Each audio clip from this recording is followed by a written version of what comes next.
2020 for 9528 State Street. This is a variance request from lot frontage for a flag lot in a lot area. Per section 402.9.1 of the Hamilton County subregs, flag lot frontage is a minimum of 25 foot. The applicant is requesting a 15-foot flag width. 402.9.2 lot area for flag lots. The minimum lot area for flag lot is 1 acre, not counting the flag stem. The applicant is requesting 2 flag lots, with 1 flag lot being 0.27 acres in size and the second flag lot being 0.37 acres in size. So they're well below the minimum 1 acre size. Per the subregs, section 309.2, there's 4 conditions that the Planning Commission and staff looks at in reviewing variance request. Unusual physical or other conditions exist which cause practical difficulty or unnecessary hardship if these regulations are adhered to. Granting of a variance will not be detrimental to the public interest. The variance will not be in conflict with the intent and purpose of the regulations. And the deviation from the standard is consistent with adopted area plans and principles of the area. Staff recommendation is to deny this request. There are no unusual physical conditions that exist on the property. As you can see on the aerial map, it's a perfectly square piece of property. The developer is taking basically what is 2 lots and trying to get eventually 4 lots in this area. There is no other hardships that's been provided by the applicant. Approving the variance request would create a situation that does not currently exist in this area. If you can look on the aerial map, I have a bigger map in just a second. These are larger lots, square lots that are, meet the minimum lot size and frontage. There are no other flag lots in this general vicinity. And during this review, the subdivision review team from EMS had concerns about the ability to provide fire protection to these lots. Here's a closer zoomed out view of 9528 State Street. You can see it's currently 2 lots. Adjacent lots abutting this are larger lots with larger frontages. There are no existing flag lots in this general vicinity. Just another view of what that looks like. So staff is recommending to deny. If you see on this screen on the right-hand side, the plat, that's what the applicant is proposing. Against 2 flag lots with 15-foot wide flag stems, less than an acre. So they're taking basically, again, 2 lots and trying to create 3 new lots in this area. So staff recommends to deny this request. Thank you, Mr. Schultz. Any questions for staff before we hear from the applicant? All right, sir, you're free to speak. Okay, thank you. So the purpose of... State your name and address for the record. My name is Adrian Stitz.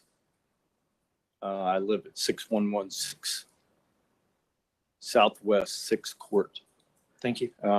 Well, I have several of the properties in this area and have found to be in need of some affordable homes. And I think this will allow us, if we can get the approval of the commission for these flag lots, to have enough room, because there are a lot of smaller lots in this area.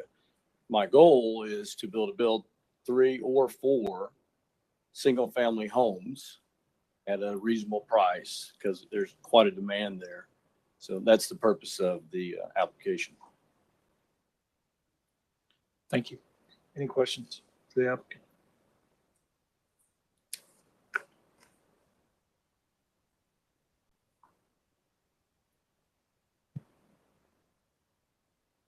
I have a question for staff. Mr.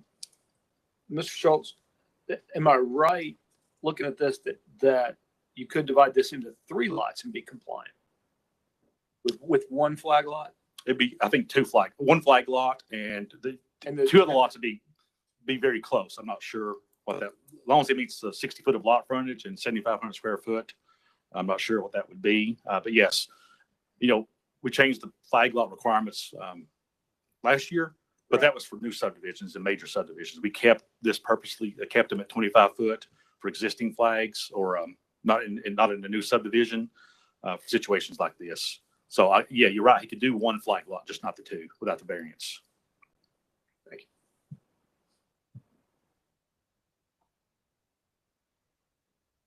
Any other questions? So let me just ask staff a question. So in lieu of having 2 30 foots or 2 15 foots, he'd have a 25 there. his 1 acre would be potentially in the back, and then you're saying as long as the front two met the 7,500 on sewer. Is that, I mean, to That's Mr. Farmer's question. So potentially could do 3 per the regulations. Yeah, I mean, if there's enough lot size there, I'll defer to Lisa. She's the one who reviewed this, but she's saying yes, it would Okay. be. Thank you.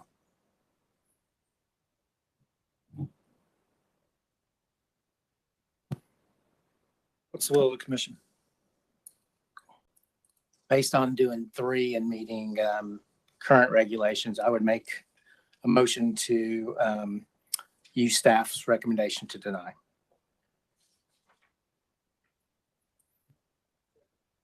We have a motion to deny and it has been properly seconded. Any discussion? I have a question. So if we do this, then what's the process for the applicant to come back and get his 3 lots approved?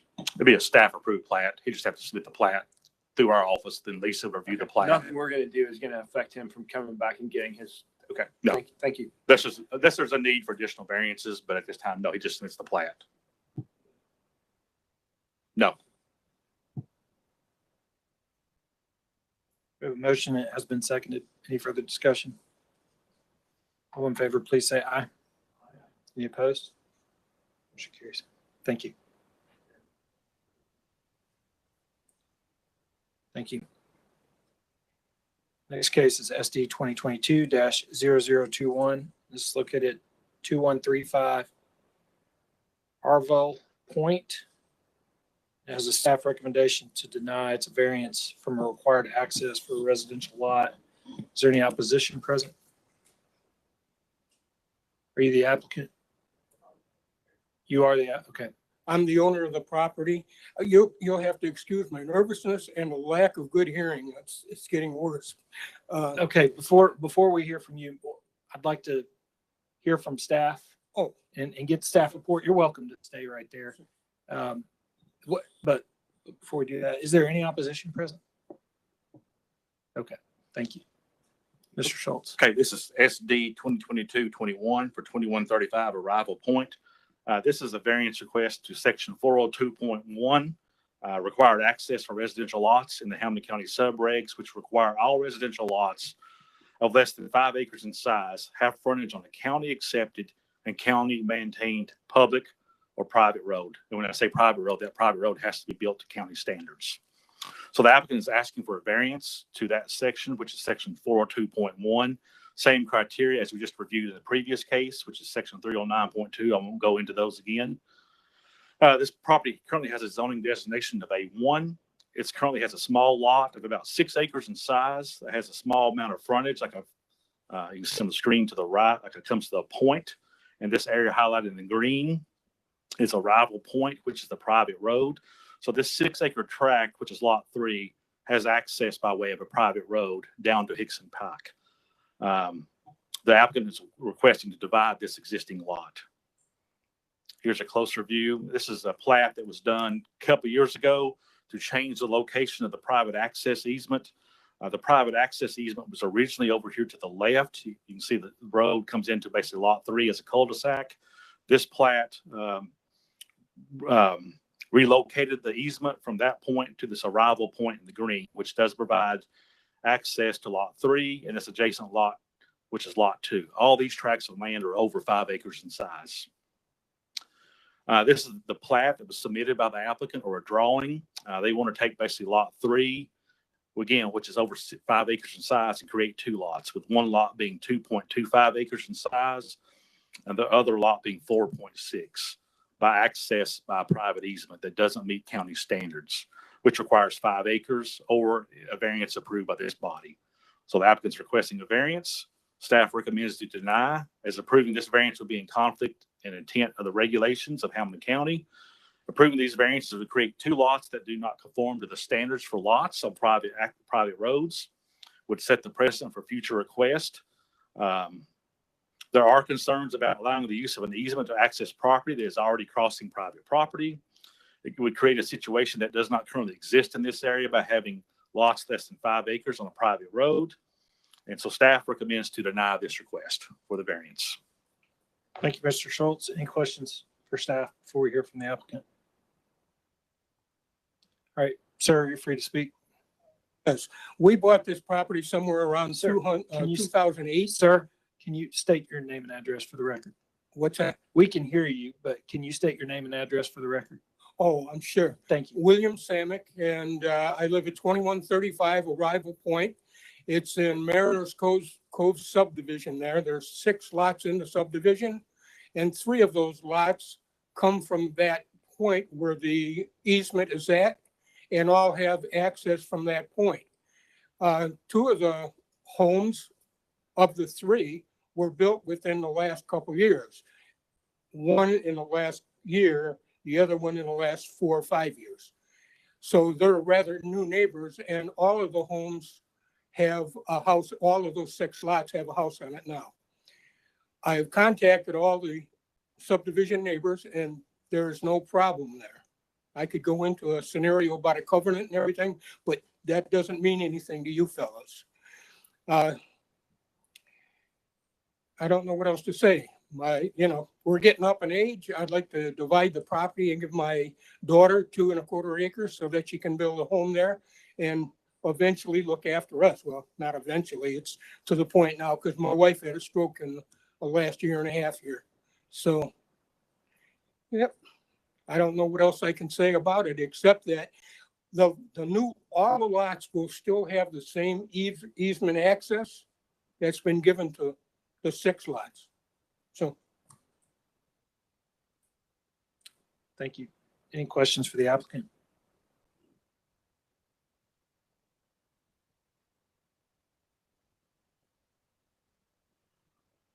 Mr. Um, Farmer? So Brian, so when this originally got approved, it got approved on the 5-acre rule, right? That's correct. Okay.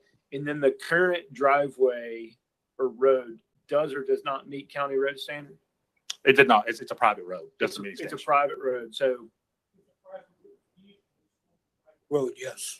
So in the county, if you want to do 5-acre tracts or less, you have to be on a county maintained road or on a private road that's built to county standards. All of our, excuse me, I'm sorry, didn't mean to speak over, but all of the residents there in the subdivision everyone that has access to Arrival Point Road takes care of the road.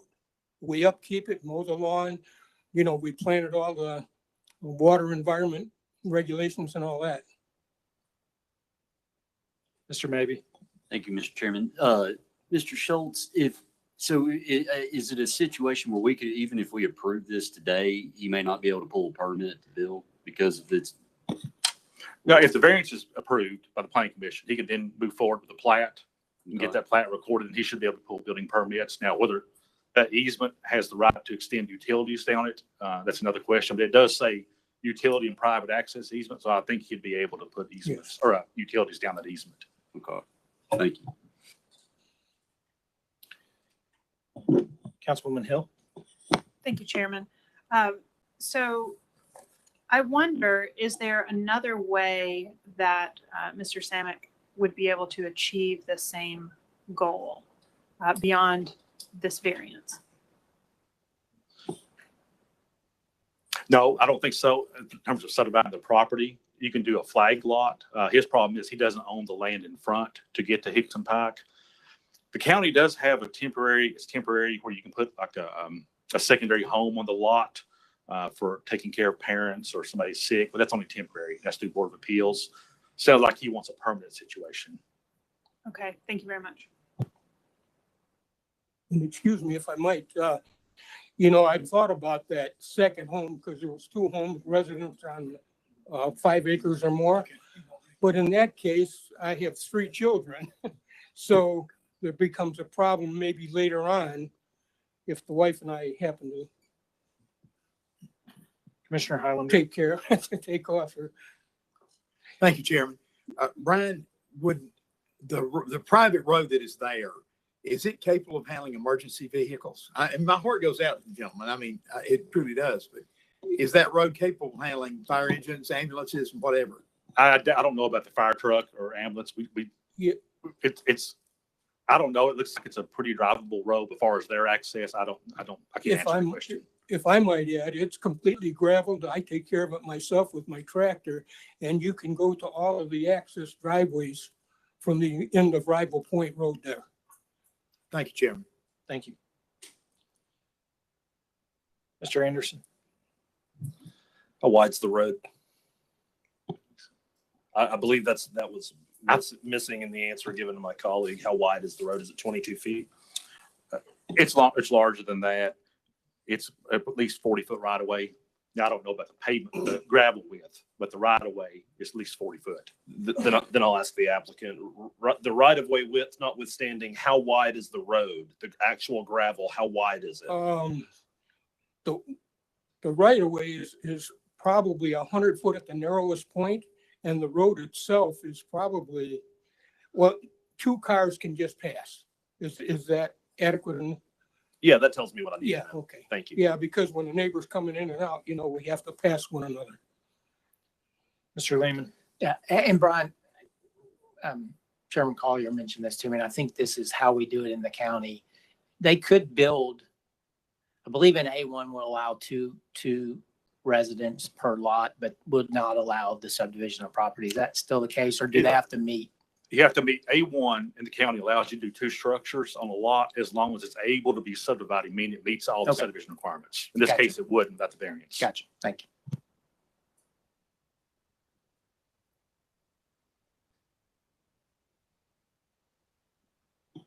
The only thing, if this is approved by the planning commission, this is not a cut through. There's other lots, lot 2 and 4, those could see, eventually be subdivided if this variance is approved. Once, that's the only thing that we saw is, I guess, some staff or precedent point. If this is approved, I can see where all of a sudden you go from 6 lots to about 12 lots on a private road, potentially.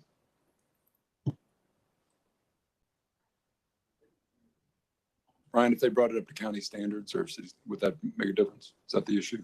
If it's brought up to county standards as a county road, yeah, they can subdivide at any point. But whoever owns it underneath land would have to agree to dedicate that to the county.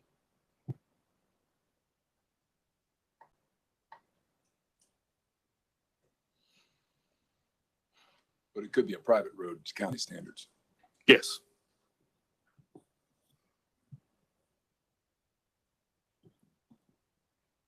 What's the will of the commission?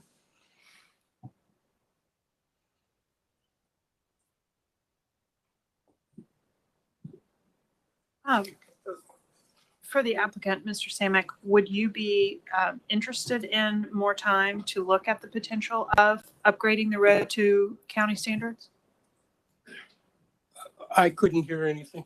Were this body to vote to defer this case for 30 days, would you be interested in the opportunity to look at upgrading the road for county standards? It sounds to me as if the way that this could work would be if the road were to be upgraded to county standards, which would come at a cost to you and potentially your neighbors. And so my question to you, as I prepare to vote, is would you be interested in more time to consider that with your neighbors? Or is that a no-go for you? Okay. Okay, thank you.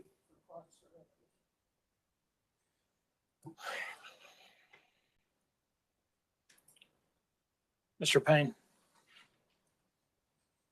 Oh, no.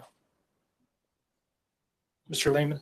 Now, I obviously I understand the need, but we do have subdivision regulations there that would allow, once you start allowing subdivision of less than 5 acres, I think the precedent would be started to where you no longer have a regulation, but you start allowing subdivision of property where you get a lot smaller lots without appropriate access.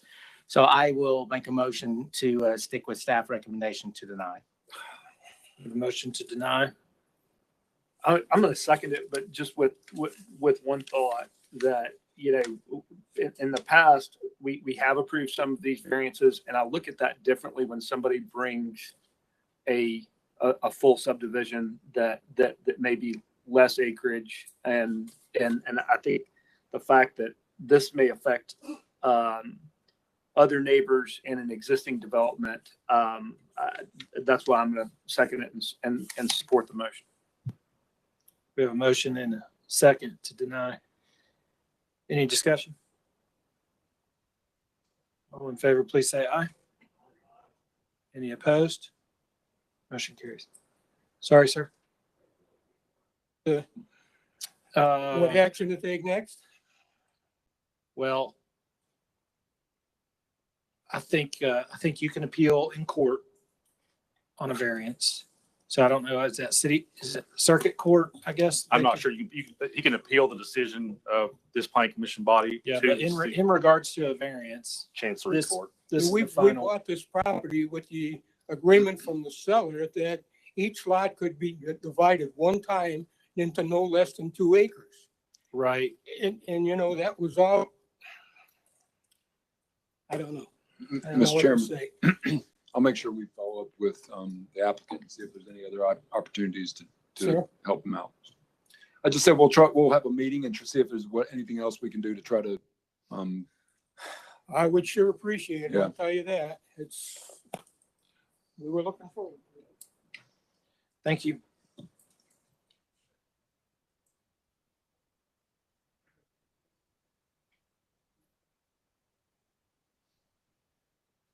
All right. First case under old business is case 2022-0097, and this is located at the 7500 block of Stanford Gap Road. And this is an application to rezone from R1 residential zone to RTZ, and has a staff recommendation to approve with conditions. Is there any opposition present? Mr. Chairman, I don't know if the applicant's here. I think he wishes to defer one more month to hold a neighborhood meeting. Okay. Is the applicant present? And is it the case that you want to defer? Second. We have a motion to defer. And it has been properly seconded. Any discussion? All in favor, please say aye. Any opposed? Motion carries. Thank you.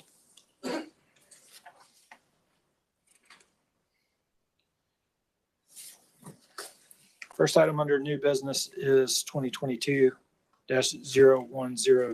and this is located at 8610 Profit Lane, and it's an application to rezone from A1 to R1 and has a staff recommendation to approve with conditions. Is there any opposition present? Mr. Chairman, we did receive a couple emails in opposition to this case. I think you have it in front of you in your spreadsheet. And Mr. McCoy, you have one condition on this, that the development not exceed 83 single-family detached residential lots. You're okay with that?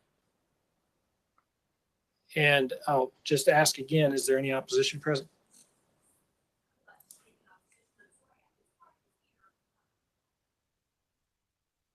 Gotcha. Okay. Mr. Schultz. Sure. This is case 2022-102. This is the 8610 Profit Lane. This is a request to rezone from A1 to R1. It's about 42 acres in size. Applicant's proposing 43 lots. That's a density of 1.9 dwelling units per acre. It's currently zoned A1. If you look on the zoning map, you can see A1's to the north, south and to the east and west. There is R1 to the south. So there is precedent for R1 in this general vicinity. To the east, along Mountain View Road, you run into more of the manufacturing type zones. There is no zoning history on this particular piece of property. Sorry, there was one. Application was submitted to rezone this A1 and R1 to RTZ in 2019. It was denied the county commission. Then to the south, you see the R1 piece of property. That was rezoned in 2001 from A1 to R1 with several conditions. This is a single-family home, large vacant land. To the north is single-family subdivision. To the east is single-family. To the south is vacant land, and to the west is vacant land, and currently a subdivision under construction to the southwest of the screen there. Then you have commercial and industrial along Mountain View Road. This is a view of the site from Mountain View Road. This is Profit Lane. Just a view of some of the adjacent single-family residential. This is a view of Mountain View Road from the site. This property is in the Wolf Beaver Creek Area Plan, which is adopted in 2007. It recommends low-intensity residential, which is typically single-family dwelling units with a threshold of 3 units per acre or less. A portion of this property is in the floodway and floodplain. You can see it's located at the rear. The lighter blue is the floodway, which you cannot develop in, and the darker blue is the floodplain. You can develop in the floodplain as long as you elevate. So again, there are some natural resources on this property. We did look at something that we've been looking at is regional impact and traffic analysis in our department. Safety, Mountain View Drive is not a high crash corridor, nor does it have a history of pedestrian or bicycle crashes. As far as congestion goes, Mountain View Drive does not experience significant congestion. So future conditions, this proposed subdivision would add 83 residential lots. The number of residential units would add approximately 783 vehicle trips daily on Mountain View Road. Staff recommends to approve, subject to the following condition. Development does not exceed 83 single-family attached residential lots. The plan or request is compatible with adopted land use plan and adjacent land uses. So staff recommends that condition, limiting the number of units to 83 to ensure that the density is compatible with adjacent development form and is compatible with density goals as specified in the Wolf Beaver Creek Area Plan. So staff recommends to approve with one condition of the number of units being restricted to 83. Thank you, Mr. Schultz. Ma'am, did you wish to speak in regards to this case? You can come on up to the mic.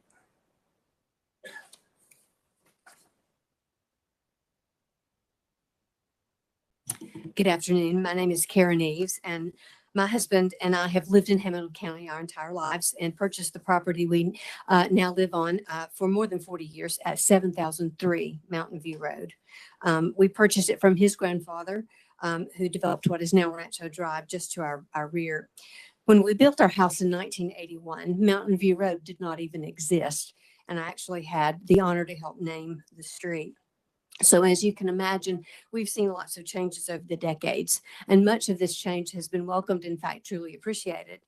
But in recent years, we've experienced what seems to be precipitous change. Obviously, we have personal objections to this 83 home development. Turning the private drive in front of our home into a public road will mean we face years of construction noise and hundreds of vehicles passing each day. Our home and that of the deer that play outside our windows will be forever changed. However, we're also deeply concerned about the community impact on our already congested neighborhood schools and roads. We simply do not have the infrastructure in place to support unrestricted growth. Traffic is already a nightmare, and the fact that we're in Sequoia Nuclear's evacuation route creates even more concerns. While statistics and projections, I'm sure, would help explain these concerns, I simply remind you of the 12 guiding principles outlining your responsibilities shared with the RPA. Number 2 on that list, which I thought was wonderfully phrased, is that you be proactive and visionary. And that's my main challenge to you today. While operational and tactical plans can be challenging in and of themselves, it's strategic planning that's crucial to our overall success. So without clear short and long-term goals for land use, and ones that address the economic, social, and environmental challenges we face, our children and grandchildren stand to suffer. We simply must make time to research, develop, and implement a viable, comprehensive plan for healthy community growth. And therefore, I'd like to ask that you consider delaying final approval for this and, in fact, all subdivision developments in the Ottawa area until such a plan can be established. I know that cooperation between local, state, and even federal entities will be necessary, but I'm confident that it can be achieved with your expertise and determination. Thank you for your time. Thank you, ma'am. We'll hear from the applicant.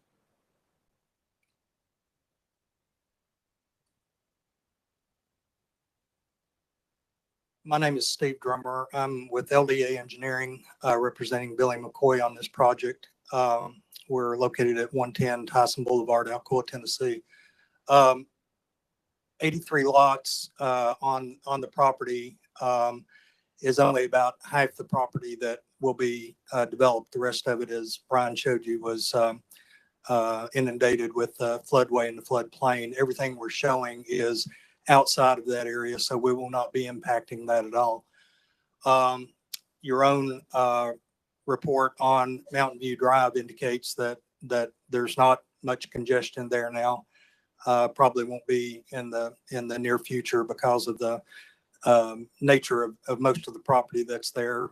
This is one of the few vacant pieces that would be eligible for subdivision. And frankly, the property we can develop 83 lots now under the A1. The idea of going to R1 is to give the added protections that R1 zoning gives you over A1 for a subdivision of the quality we expect to build here. So as Mr. McCoy's already stated, he's perfectly fine with the conditions being set by the staff for recommendation. Thank you. Any questions for the applicant? Commissioner Highlander. What would be the difference in the number of homes between A1 and R1? None. Same number of homes. Yes. And you can do A1 without anything Yes. from this body. This really just gets us R1, which adds, protections for the property owner next door. The difference between A1 and R1 and what you're allowed to do. So this keeps it totally residential and not residential small farm, residential small farm.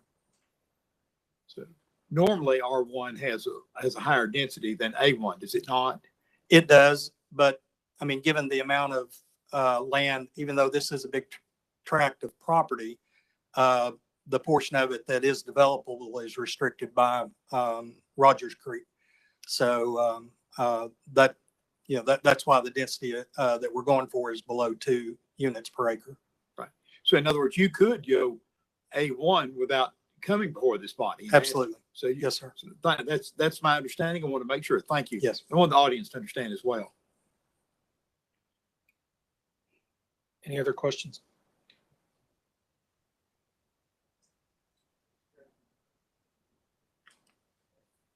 We have a motion to approve with conditions, and it has been properly seconded. Any discussion? All in favor, please say aye. Any opposed? Motion carries. Thank you. Thank you.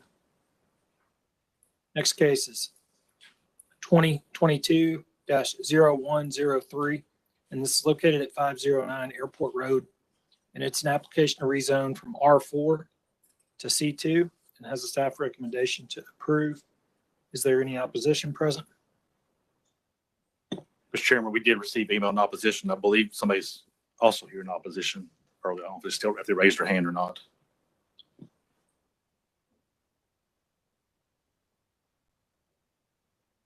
Are the mics working? It's hard to hear, I believe. Cassie's trying to play with the volume, see if she can. Okay. Ma'am, you're here in opposition?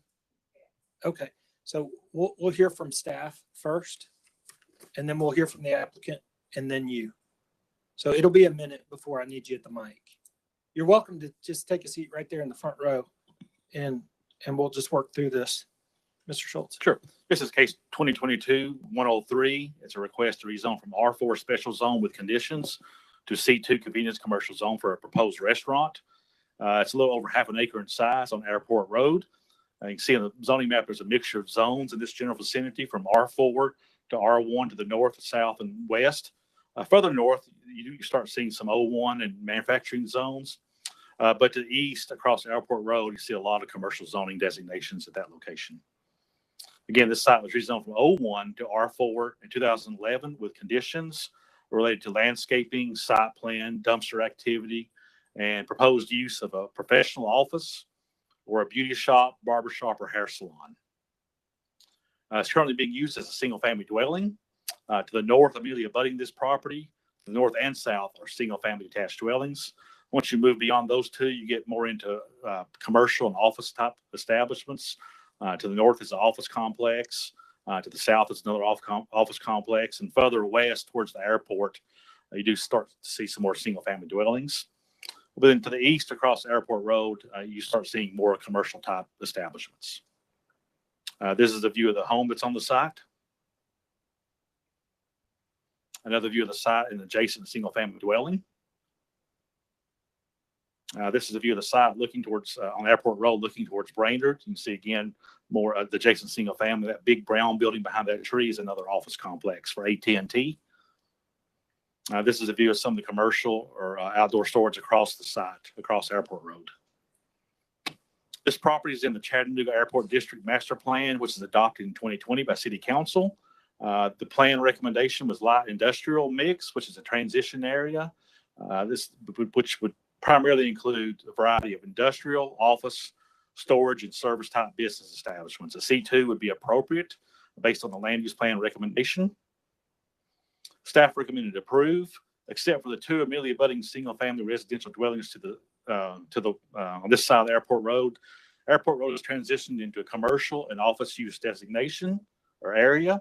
This request is compatible with adopted airport district plan. It is compatible surrounding land uses and development form. So staff would recommend to approve C2 at this location. Thank you, Mr. Schultz. Any questions for staff?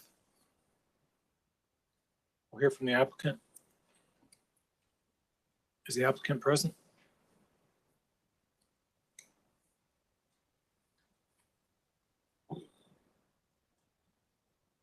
Is it Corona? Corona, is he here?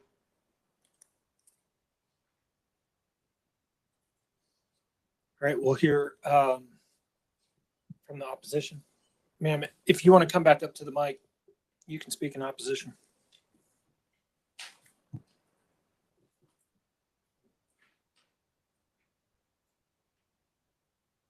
Good afternoon.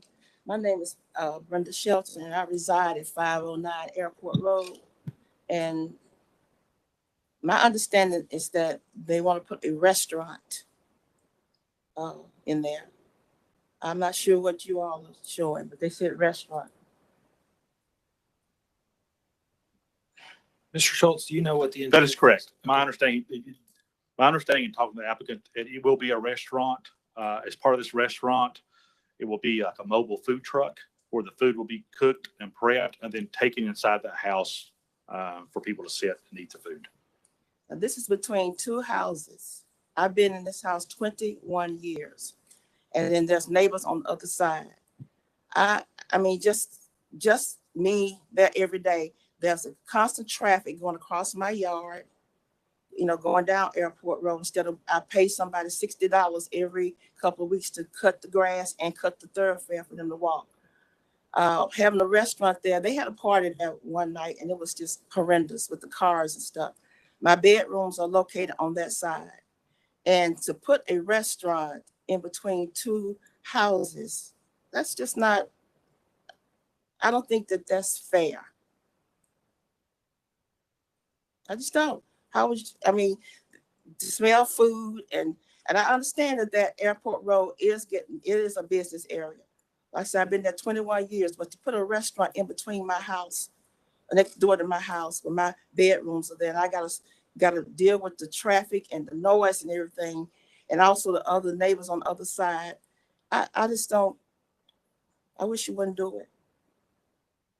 And to put a food truck there, that's traffic walking all day long, coming to the food truck, driving all day long.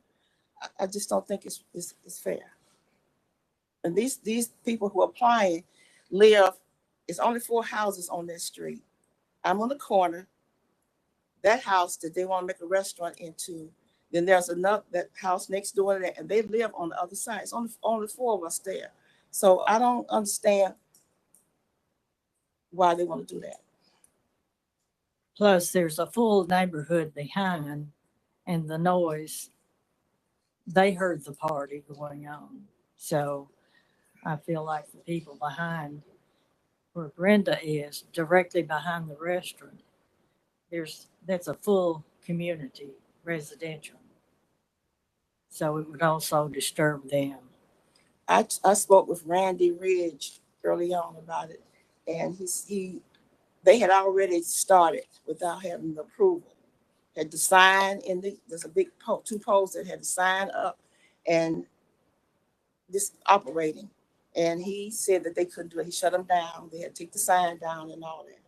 So I just wish that you all would consider not letting a restaurant move in that close to me. And I'm understanding it's 300 feet. Should be 300 feet with any business or whatever. So it's less than 300 feet. And I mean, it's right there at my bedrooms. And I just wish that you all would not allow that. Thank you, ma'am. Any, Mr. Maybe? Question for staff, if I might. Mr. Schultz, if this rezoning was approved, would the building as it is conform to the zoning requirements? You probably have to, as far as zoning, yes. You have to put in landscape requirements around the buffer on the property.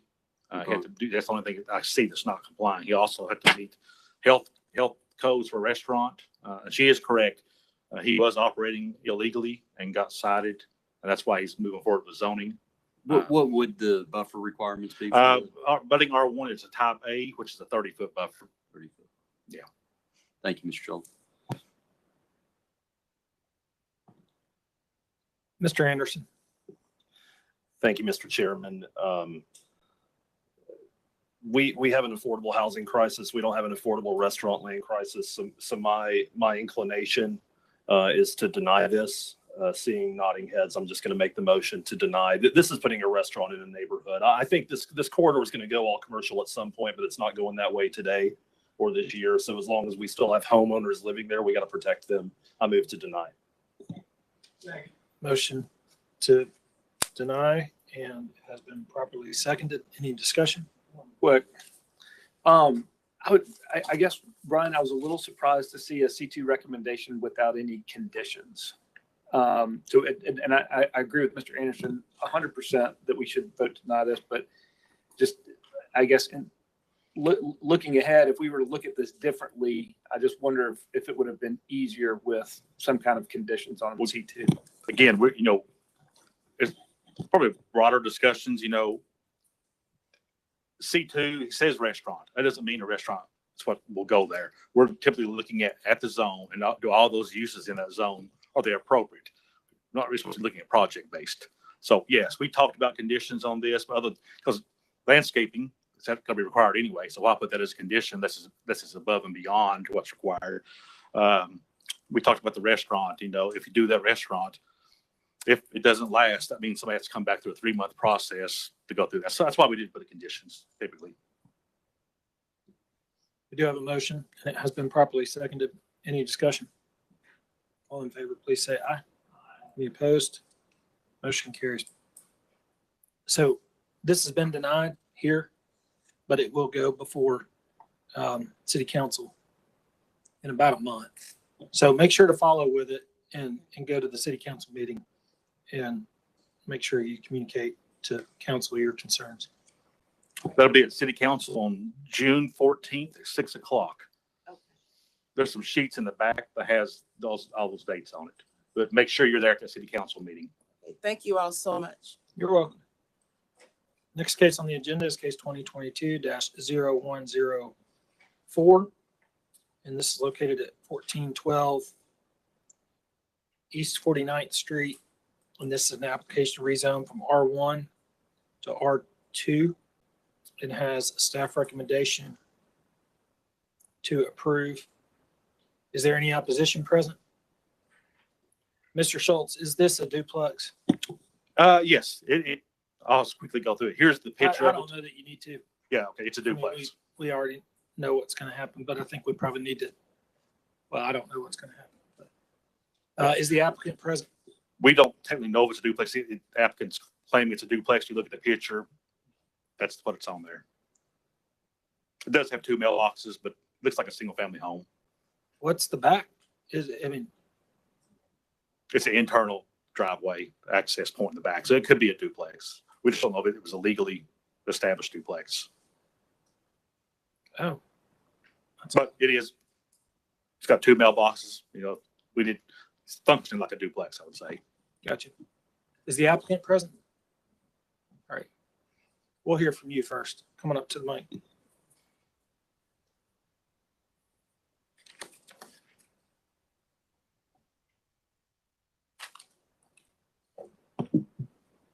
My name is Adam Rasmussen. I'm here on behalf of the owner of the property management company. Do you need my address or would you like the business address? Yours. 9016 Birchwood Pike, Harrison, Tennessee. So this unit was purchased by the owner under the impression that it was already a duplex. When you walk in that front door that you see there, there's a hallway entrance, and then there's two separate exterior locked doors that work into each side. 1-bedroom units, full kitchens on both sides. If you look around the back side, there's 2 doors back there as well with decks separated. And then correct that right side, that gravel driveway. This was, it has 2 meters and it has 2 electrical panels separated. And so that was what the impression that the owner received upon purchasing it, was that it was a duplex. And upon history and things that we looked up on, it had been zoned for multifamily at one point, and then was changed years ago. And I don't know the actual dates on that. So it'll be used as a rental property no matter what. But the owner would like the option to use it as a duplex as it is already built and constructed. Thank you. Any questions for the applicant? All right, we'll hear from the opposition, then you'll have an opportunity to speak. Hi, I live at 1416 East 49th Street, 37407, beside the duplex that they snuck and made.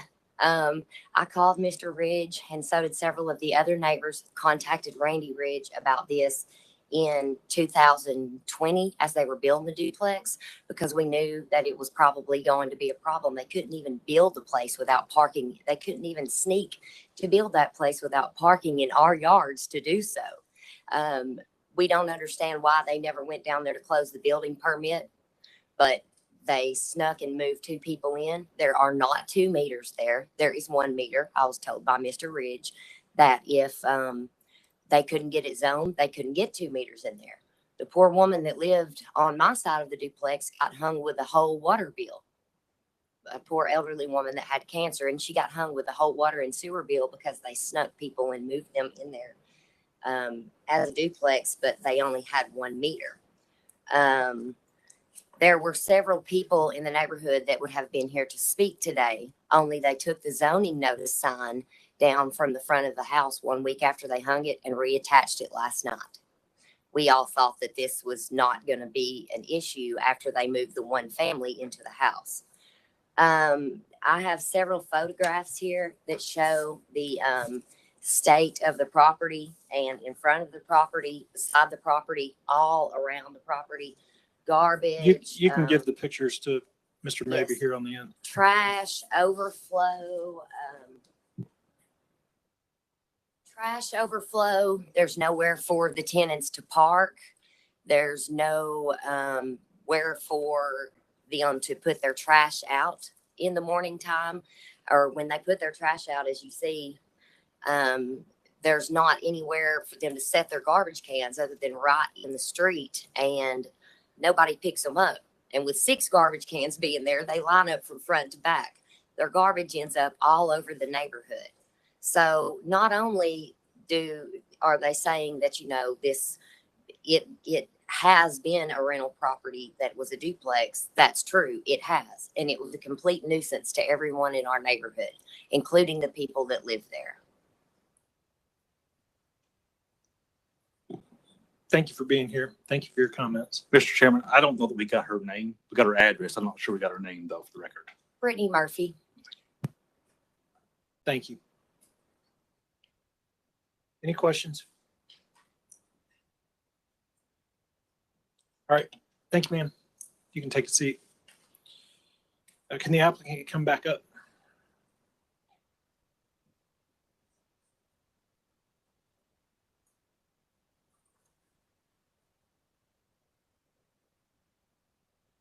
You've got 2 minutes just to respond to what you just heard. Okay. We do know that it was managed by somebody in Chattanooga that is a horrible man. We've had a lot of issues with him in the past, and So we understand that there's been a lot of problems with this property in the past. But one thing that we're a professional company that obviously we don't get paid unless the tenants pay their rent. And so we have a very strong process with applicants, making sure that they are in the correct criteria for who we rent these properties to.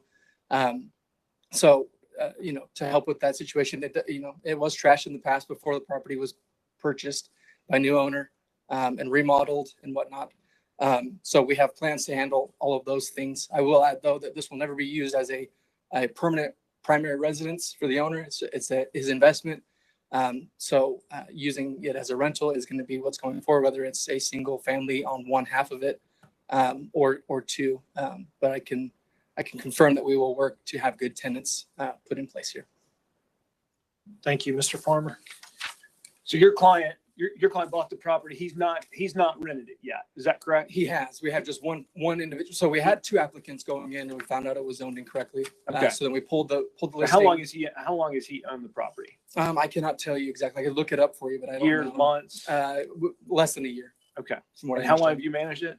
We've had it for, it's been under renovation, so we actually haven't managed it and haven't had any tenants in there until now. So we have had tenants in it for a month. So we've probably managed it for the last 2 months. Just one, I'm going to support this, but and we like to support these cases for sure. But what makes it hard to support these cases is in the future is bad management. And Correct. so, I'll say that because the spotlight's on. Perfect. Appreciate that. Mr. Farmer, did you intend to make a motion? Motion to approve the applicant's request. We do have a motion. It has been seconded. Any discussion? All in favor, please say aye. Any opposed? Motion carries. It's been approved here. Mr. Schultz, I do have a question for you, just in regards to the parking situation that these duplexes create. Most of the time, they've been empty for a long time, and so people are just. It's not uncommon for us to hear opposition to these, but most of the time, it has more to do with not wanting renters next door, and all sorts of really invalid comments in regards to zoning. But one thing that was brought up today that I'd just like to be addressed in the future is, when there are duplex properties like this, just thinking through how they park so many more cars, because it does double the number of cars in this neighborhood. We had talked about that, and you can do on-street parking, and in the side, looks like there's enough room for parking. But we did talk about that staff review, staff that did come up, parking. Okay. And conditions, about condition, not paving the front yard as a parking lot, which we've talked about stuff like that. Okay. Thank you. Next case on the agenda is case 2022-0105. And this is located at 103 Jubilee Drive, 5959 Brainerd Road, 5955 Brainerd Road, 5901 Portview Circle, 5707 Lee Highway. And it is an application to rezone R1, M2, and C2 to M1 manufacturing. Is there any opposition present?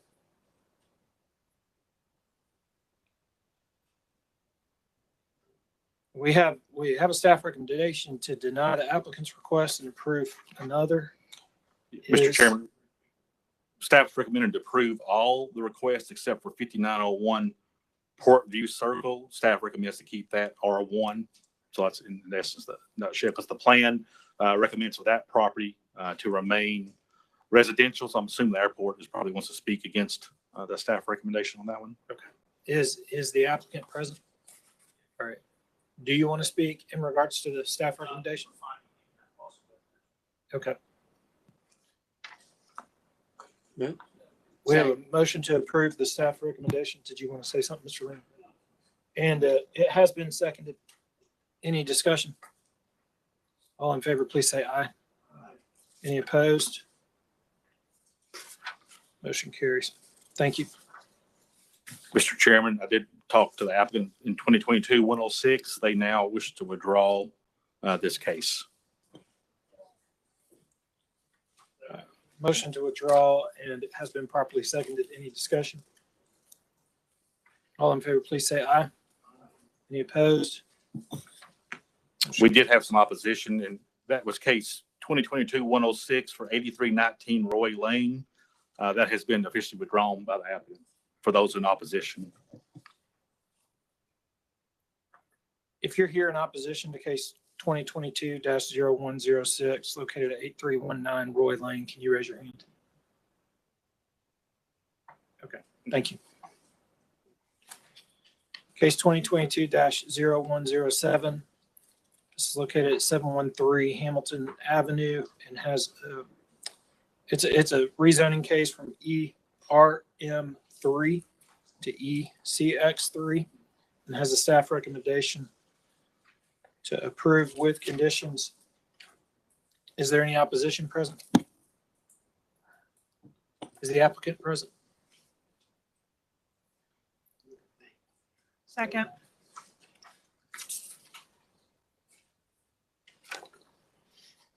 We have a motion to approve with conditions, and it has been properly seconded. Any discussion? All in favor, please say aye. Aye. Any opposed? Motion carries. Next case is 2022-0108. This is located at 1300 and 1304 Bennett Avenue. And it's an application rezone from M2 to C2. And staff has recommended that the case be denied, or the applicant's request be denied and approve UGC. Is there any opposition present? Is the applicant present? What do you think of UGC? Is that yes or no, or good or bad? No, we want to stick with the C2, please. Okay. Mr. Schultz. Sure. This is case 2022-108. This is a request to rezone from M2 light industrial zone to C2 convenience commercial zone. Proposed use is retail and commercial. Looking at the zoning map, you have a mixture of zones in this location. You have the current property zoned M2. To the south is M2. Immediately abutting this site to the east is M2. And then further east, you run into the residential R1 zones. To the north is the Lucy Boiler site, which is under development now. That's zoned UGC. To the west of this site is R3, which is the National Cemetery. And to the southwest, you see a lot of UGC at that corner. So there's been a history and a trend in this general location to go to UGC for the more of the urban type form that we're expecting. The applicant requested the same piece of property in 2021 to go to UGC. They ended up withdrawing this request. As I said a few minutes ago, Lucy Boiler site to the north, that was rezoned in 2019 to UGC with conditions. This property is a vacant, abandoned building. To the north is mixed use under construction. Again, that's the Lucy Boiler site. To the east is single-family detached dwellings. To the south is warehousing and office. To the west, that where it says vacant, that building has now since been torn down, or I think it caught fire, has been removed. But that's slated to be townhomes and then mixed-use development. And then to the west of this side, again, of course, is the National Cemetery. This property is 1300 and 1304 Bennett Avenue. It's about 1,100 feet to the north of East Main Street. So East Main is to the south in this picture. Here's a view of the structure on the site. You can see beyond that car, that's the National Cemetery. This is a view of the site looking towards Main Street. This is a view from the site looking towards the National Cemetery. This is a view looking along the site, along Bennett Avenue towards the residential. And this is north of the site across Bennett Avenue, which is the Lucy Boiler site that's under construction. This property is in the Historic River to Ridge Area 3 plan, which is adopted in 2020. The plan recommends industrial hybrid, which typically includes light manufacturing, assembly, and contractors business, along with multifamily and associated commercial uses, typically located near residential neighborhoods, which provides residents with local, convenient, and access to employment. You have smaller buildings and amenities. The proposed C2 allows for a variety of uses that are recommended in the place type description. However, the C2 zone does not encourage urban development form like landscaping, shallow setbacks, and pedestrian access as indicated in adopted Area 3 plan. The request for C2, again, does not promote the development form envisioned in the adopted plan. UGC is more appropriate as it promotes appropriate urban infill redevelopment.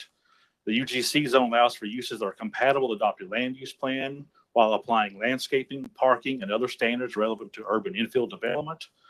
And so staff recommends to deny C2, approve UGC subject to one condition, restricting out some of those auto-oriented uses, such as auto-oriented uses, wholesaling with accessory warehousing, self-service storage facilities, and adult-oriented establishments are prohibited. So staff recommends to deny the C2, but approve UGC with that one condition, restricting uses. Thank you, Mr. Schultz. Any questions for staff before we hear from the applicant? Donna Shepherd, AD Engineering. The reason why we want to stay with the C2, first of all, we were not the applicant that submitted the case prior and withdrew it for the UGC. We want to keep the existing building and the existing parking lot. We were recently approved, this is M1, we were recently approved for a site improvement LDP with the city of Chattanooga to improve the parking lot. We're adding street trees. We're trying to reconfigure the parking lot where there's better flow. There'll be a one-way in and a one-way out just because of the depth of the property. So we are requesting a down zone from M1. The C2, we would be willing to accept all of the conditions that were proposed by staff for the UGC. One of the big things about UGC is landscape requirements. We've recently had an edit in the UGC code, and at that time we were contemplating rezoning this property. We did speak with Councilman Ledford and with Karen Rennick as we were going through these edits, and unfortunately those edits that would help existing sites that are being redeveloped, the variance process is not available for landscape conditions. We do not have room for a street edge, which is one of the big items that UGC requires. So if we were going to tear this building down, then I think UGC would be appropriate. But since we are already committed to using the existing building and making site improvements, we'd like to request that the C2 zone be approved. Thank you, ma'am. Any questions for the applicant?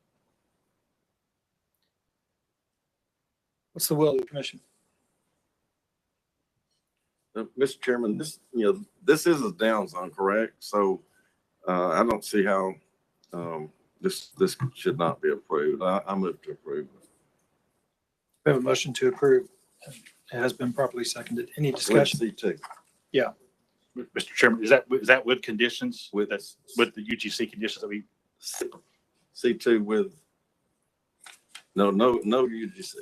C2 only. And you had one condition, is that right? We had one condition about auto-oriented uses, wholesaling with accessory warehousing, self-storage facilities, and adult-oriented establishments being prohibited. I think the applicant said they'd be willing to accept those conditions with C2. With conditions. We have a motion to approve the applicant's request with conditions stated by staff, and it has been properly seconded. Any discussion? All in favor, please say aye. Aye. Any opposed? Motion carries.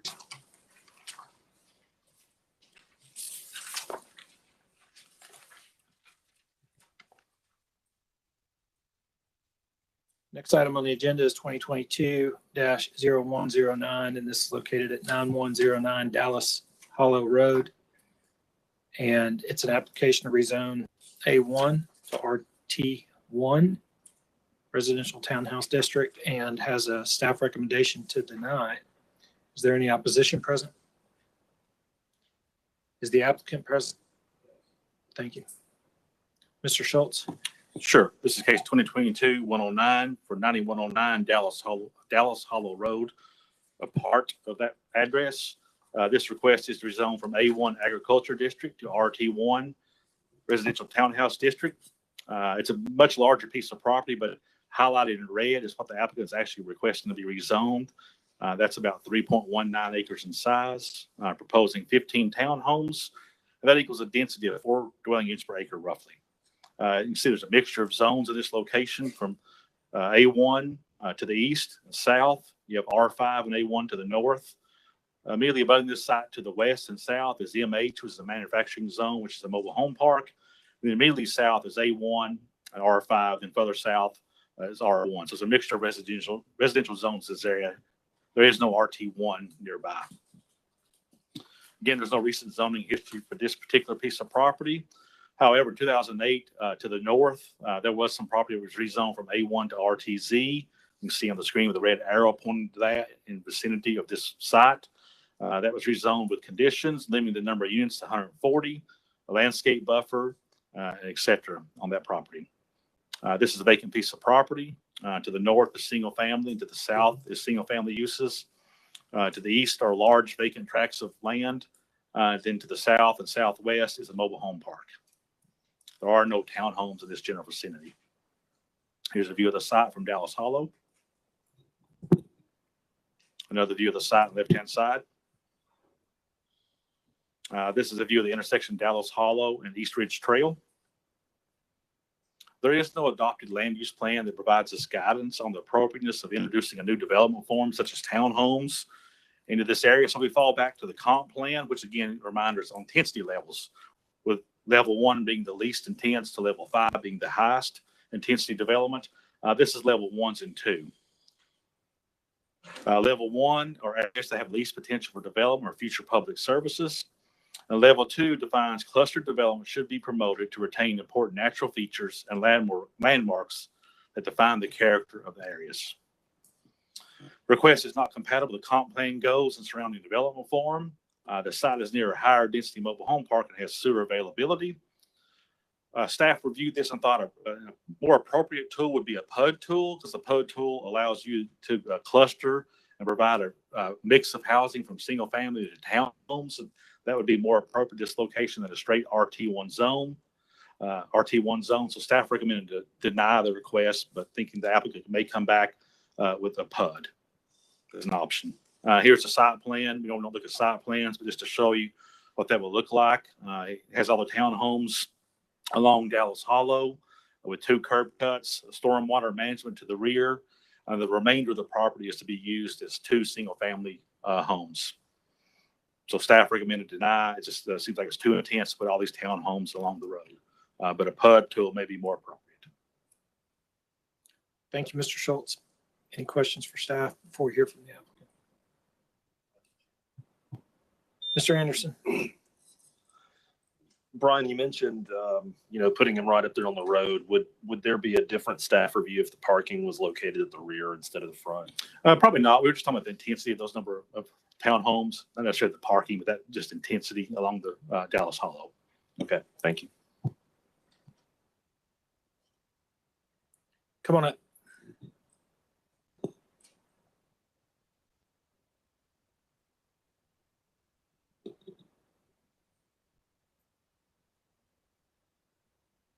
Good afternoon. I'm Brad Brackett with Reagan Smith, 1410 Cowart Street. Brian, could you go back to the site plan? So, question about the intensity of the use along Dallas Hollow. One thing that we've tried to do is limit the number of driveway cuts onto Dallas Hollow. So you'll see 2 driveway cuts, so all those driveways won't be going down onto Dallas Hollow. So I want to make sure that was cleared up. Our client would be open to a PUD, but we would like to look at increasing the density. These are very wide townhomes. They're 30 feet wide. So if we went back with a PUD, we'd like to do narrower townhomes, and we could introduce single family lots as well. So that's something that we're open to. As far as the pattern and development pattern along Dallas Hollow, as Brian said, there's mobile home, there's single family, there's vacant land. This piece that we're looking to rezone is relatively flat and it has a stream in the back. Then beyond that, it really starts to increase in slope density, and it's very difficult to develop. So that's the thought behind the higher intensity use. Like I said, this area of the site is level and could handle a higher intensity use. I will point out that just to the north along Dallas Hall, there is a higher intensity use with narrower lot, single family, and I believe there's some townhomes in that development. So that's our response. Thank you. Any questions for the applicant?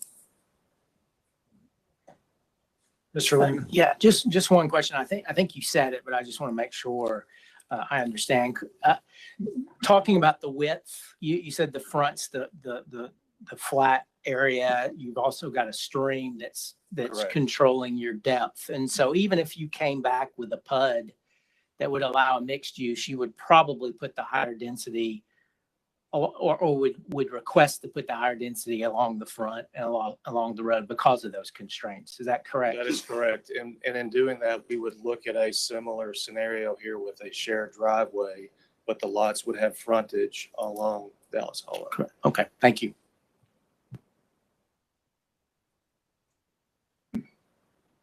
Any other questions?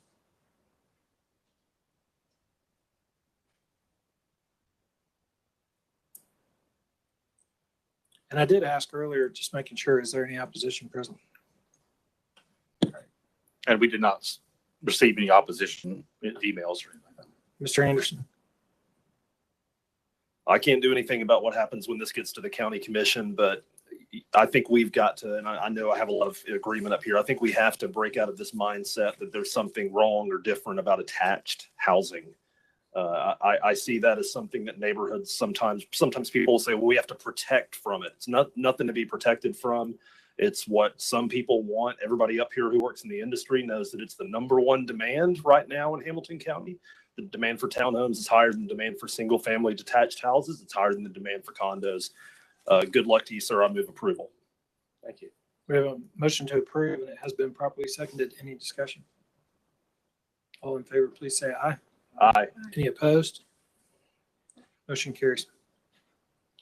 Next case is 2022-0110. And this is located at 603 Airport Road. And it's an application to lift conditions. Staff is recommended to deny the applicant's request and approve other. Mr. Schultz. Sure. The applicant requested to only lift 2 conditions. Staff reviewed this and felt it's more appropriate to lift all the conditions on this property. I think there's 6 or 7 conditions, so staff recommended to deny the applicant's request of just 2 conditions, but lift all of them. Is there any opposition present?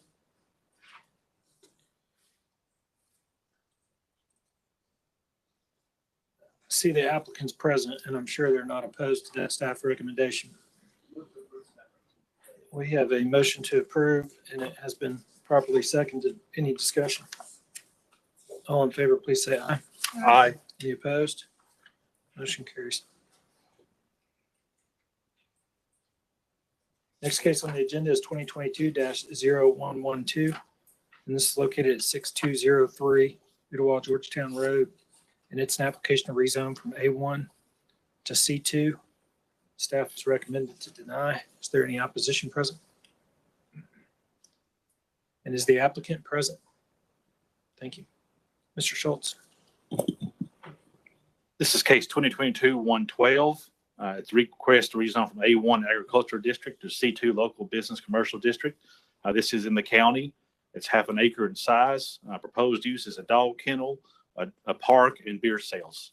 It's currently zoned A1 to the north is A1, to the east is A1 and R1 with a PUD, which is the cross hatching. To the south of this is O1. Then to the southwest is R3 for apartments, which will be under construction. And then further south, you have C2. There's been several zoning histories and several cases in this area. On this particular piece of property, there has been no zoning history. However, in 2021, 9232 Amos Road was requested to rezone from A1 to C2. The applicant withdrew that application. That's to the south of this property.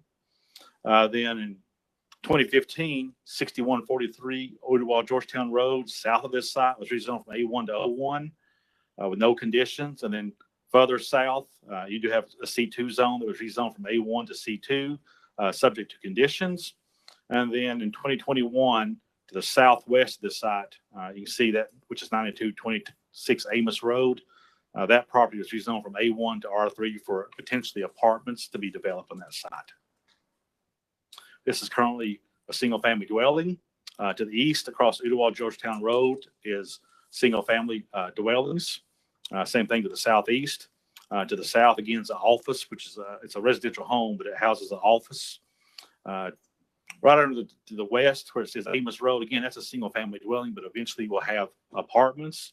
And to the west, along I-75, are 2 churches. And then the southwest is existing multifamily apartment complex. Here's a view of the site from Ooltewah-Georgetown Road in Amos. Another view of the site. This is from Amos Road. Site's just on the right-hand side. This is a view on Amos looking towards I-75. You can see it's already starting construction for the multifamily apartments. This is a view from Amos towards Ooltewah-Georgetown Road. The site's on the left-hand side. This property is in the White Oak Mountain Area 12 plan, which is adopted in 2019. That place type designation is suburban residential, which is primarily, the primary uses are single-family detached or subdivisions. It does have secondary uses, which recommend multi-single unit living detached, single unit living attached, ADUs, and bed and breakfasts. It does not call out commercial uses as being a primary or secondary use in this place type. The plan recommends concentrating new commercial development around established commercial areas sort of to the south of Ooltewah-Georgetown Road and Lee Highway. It doesn't support strip commercial development. The proposed C2 zone is not compatible with the adopted White Oak Mountain Area 12 plan. It is not compatible with recommended primary or secondary uses identified in the adopted plan. It is not compatible with adjacent land uses or development form. There are concerns of introducing higher intense uses and associated nuisances into primary single-family detached residential area. So staff recommends to deny this request for C2 at this location based on those factors. Thank you, Mr. Schultz. Any questions for staff? Okay, we'll hear from the applicant first and then opposition.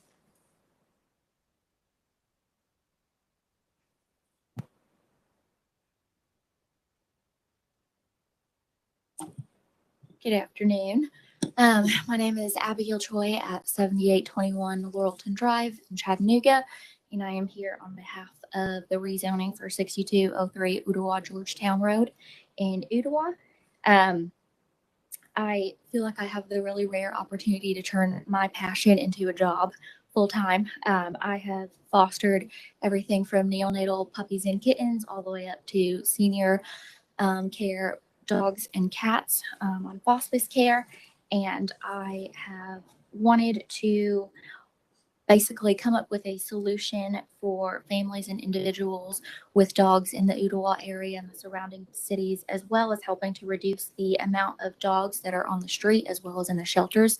For those of you that know anything about the sheltered animal rescue world, our shelters and rescues are completely overcrowded, and we have way too many strays, essentially. And so in order to help with that problem, or those two multiple problems, I want to introduce a doggy daycare and boarding facility. So there'll be daycare during the day, especially in the Ooltewah area and around that area. There are a lot of apartment complexes. Actually, the property right across the street for the multi-family housing will be prime candidates for me. So while they're gone during the day, their dogs can be boarded, day boarded at my facility, as well as overnight boarding as well. I would also like to introduce dog training into the Ooltewah area. A lot of dogs that are returned to shelters or dumped on the street has to do a lot with lack of proper knowledge and resources onto how to properly care for your dog. And so being able to implement that and really get the word out that there are resources and ways to help that don't involve dumping your dog on the side of the street. Lastly, I would like to rehabilitate dogs from kill shelters. So pull across the southeast from kill shelters, dogs that are on euthanasia list, probably only 2 at a time, get them fully vetted on my dime, train them, and then adopt them out within the community. Lastly, I'd like to implement a dog park with a beer bar that will be utilized probably 4 or 5 nights out of the week. And by nights, I put very loosely. I mean, from 4 p.m. to 9 p.m. because I realize everyone wants to go to bed and they have work in the next morning. But that is to kind of pull at the community and have people come out, whether you have a dog or not, you're allowed to come out and hang out, especially kind of like the family friendly atmosphere. We've got a lot of families in apartment complexes. We've got some college students from Southern that are kind of right down the road in Collegedale. So it's a very multifaceted plan that I have. But I will be keeping the structure that is on the property. There won't be major construction. There'll be a few walls that are put up inside the house, but the original structure will stay. And we also, I think we are kind of already went over it, but a lot of the properties that are surrounding this property have been successfully rezoned as the area is moving to be a little bit more commercial, and mine would be lighter use. It's intended to support the neighborhood. And as far as the beer park, only 300 square feet out of that whole area will be used for the brew area, and it will be primarily a boarding home. Thank you, ma'am. Any questions for the applicant? All right, I did see at least one hand in opposition, so I want to make sure we hear from them. You can take a seat right there in the front, and then you'll have an opportunity to speak after they get finished. There was somebody here in opposition. Mr. Chairman. Yes, Commissioner Highlander. I think it's a great idea, but there are some people that have reached out to me concerned about the noise factor in the neighborhood. I will say that. Thank you. Hi there, I'm Amber Goins. I live at 6314 Bayshore Drive in Harrison, and I own the remaining residential houses on Amos Road if you grant commercial for this one property, the subject property. This subject property was actually my childhood home, and I could not be more thrilled to have read that it was going to be a dog kennel because I'm a huge dog lover and foster and rescue myself. However, my duty is to my tenants now that live in the remaining houses there, and I am concerned about the noise. There is also going to be a dog park across the street, or there was proposed a dog park across the street for the apartment complex. So I just don't want to have, it's already going to be loud enough with the apartment complex. And the dog run area is right up against where the first rental house I own is. And they work from home. A lot of people do now. And even though the hours are, fairly reasonable, I still feel like that's going to disrupt their work-life balance or just their work balance, if nothing else. So that's where I'm coming from. And I am a little bit concerned about the gravel parking lot. I know that the current owners who live there have told me about some accidents that have occurred there in the past, some car accidents. So I don't know if that's sustainable to have parking right off of a busy road, pulling in and out of there all the time, just as a safety concern. So I'm also concerned, though, that something worse could come up later on. And if there was anything I'd want to have here, it would be a dog kennel and a dog park. So I obviously prefer to stay residential, but those are my main concerns. Thank you. Thank you, ma'am. Any questions? Thank you.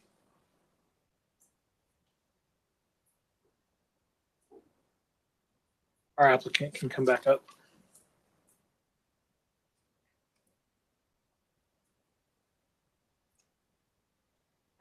Completely understand about the noise. I would be pretty worried about it myself. From my understanding, it is currently zoned A1, and a dog kennel is supported under that A1 regulation. It's just the beer portion that is not, which is why I would have to rezone to commercial in order to be issued a BO license to serve beer. But that being said, utilizing the inside of the house, the structure currently on the land, the idea is not for the dogs to be outside 24/7 whatsoever, even during the hours of 8 to 5 when people normally work. I know from dog trainer friends of mine that dogs do really well on a set schedule. And so the idea is to have parts of the day where they're outside and parts of the day where they're inside, because we do have obviously inside areas for them to play, which will limit the noise a lot during the day. And I'm happy to work with the remaining people that do live in that area to come up with the best way to structure those hours inside and outdoors to make everyone happy. Thank you, ma'am. Also, gas will not be on Ooltewah, Georgetown. It'll continue on Asmus or Amos. That's right there. Okay, that's helpful. Thank you.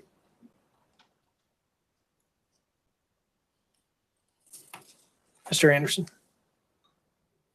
I know there was consternation on the part of staff about this because this type of business doesn't really fit into the old mode of different types of home occupations and different types of commercial establishments. I too would be concerned about a heavy use commercial establishment in an established neighborhood.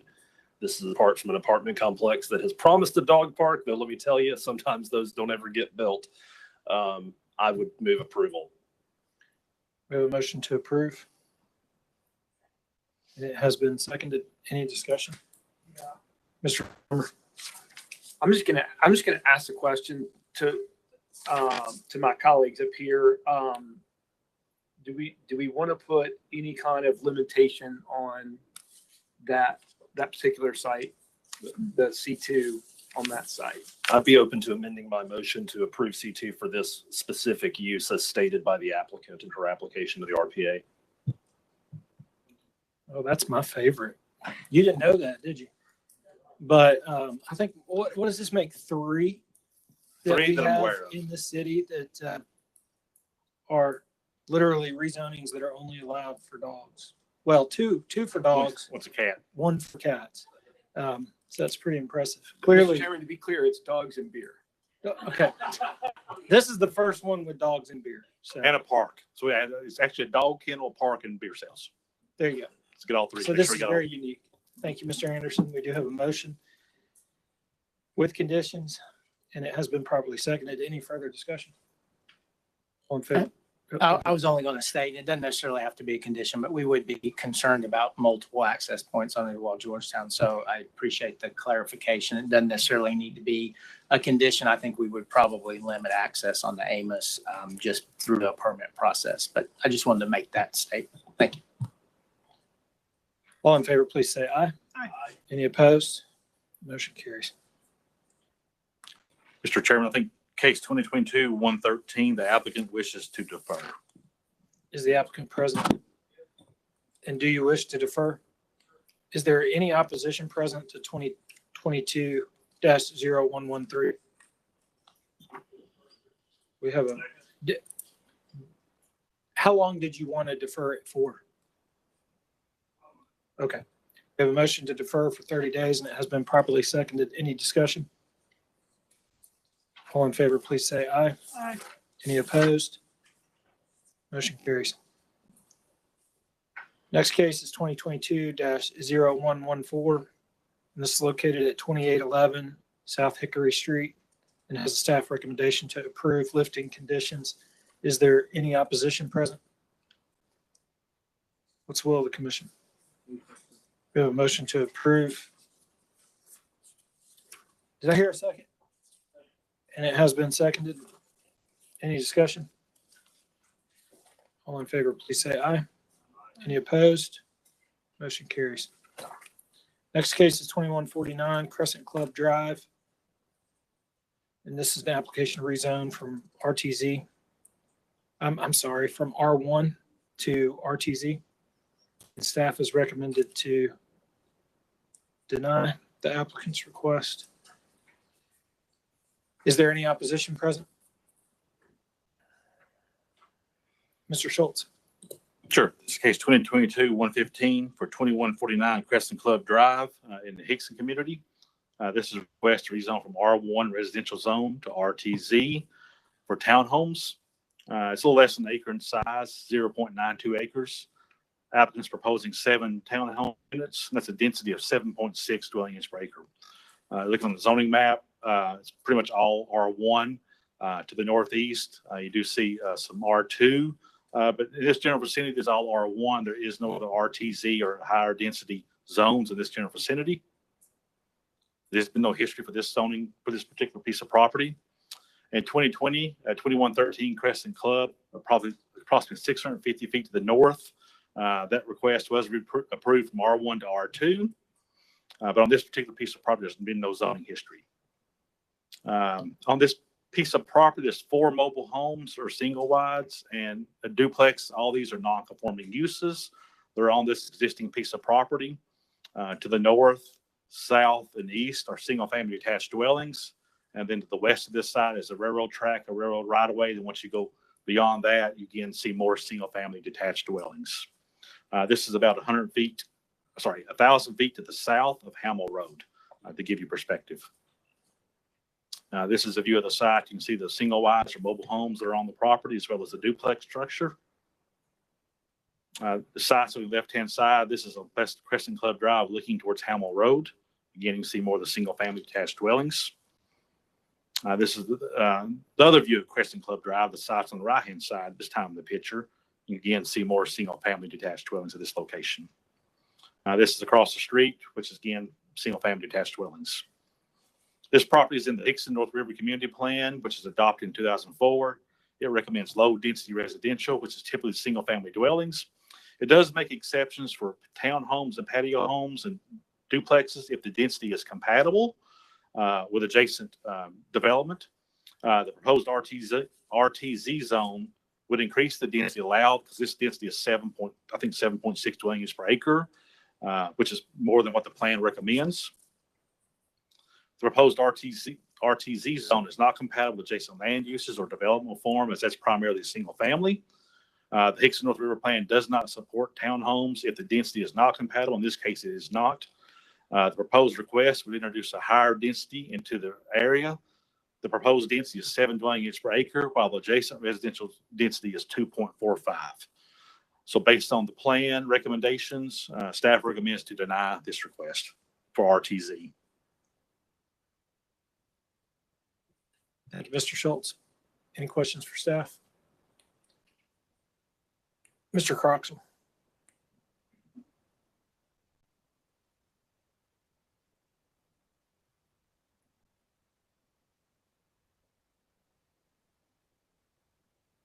Mike Croxall, 7903 Wolf Teeper Drive.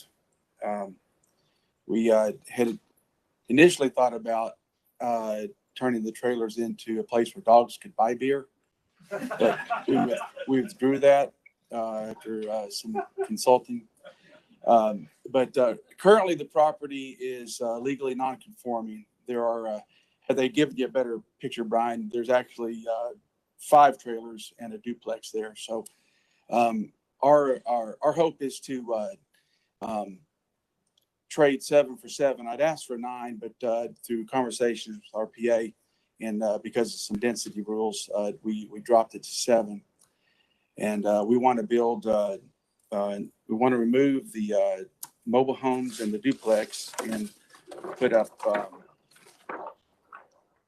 3 townhome units that would have, 2 would have 2, 1 would have 3 for a total of 7.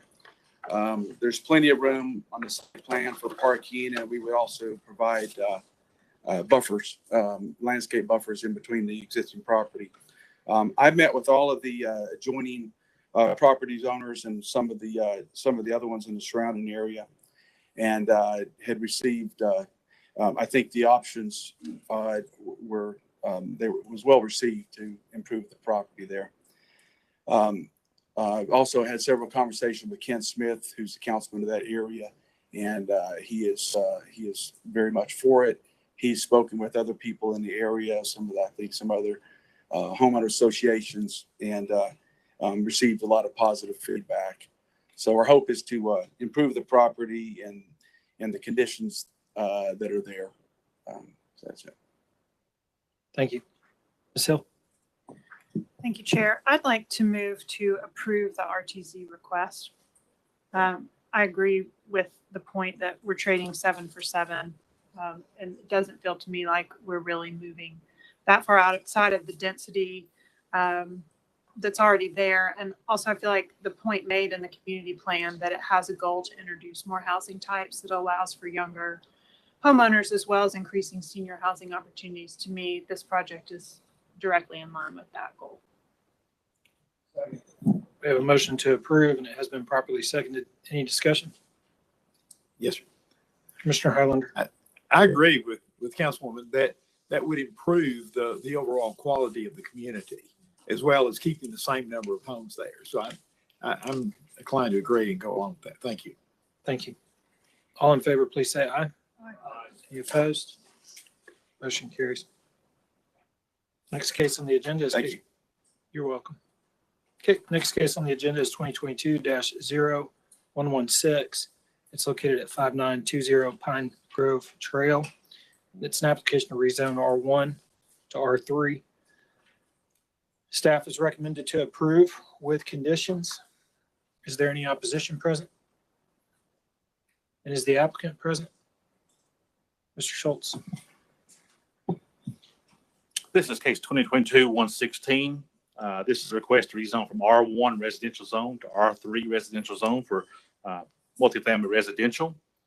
This property is about 1.37 acres in size, proposing 26 units. And that's a density of 19 dwellings per acre.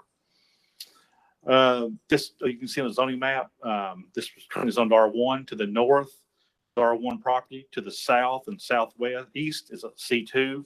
And you also have M2 and M1 to the south west.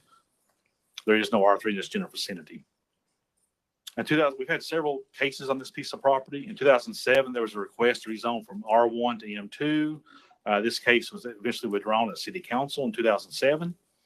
In 2008, we had a request to rezone from R1 to O1 on this property.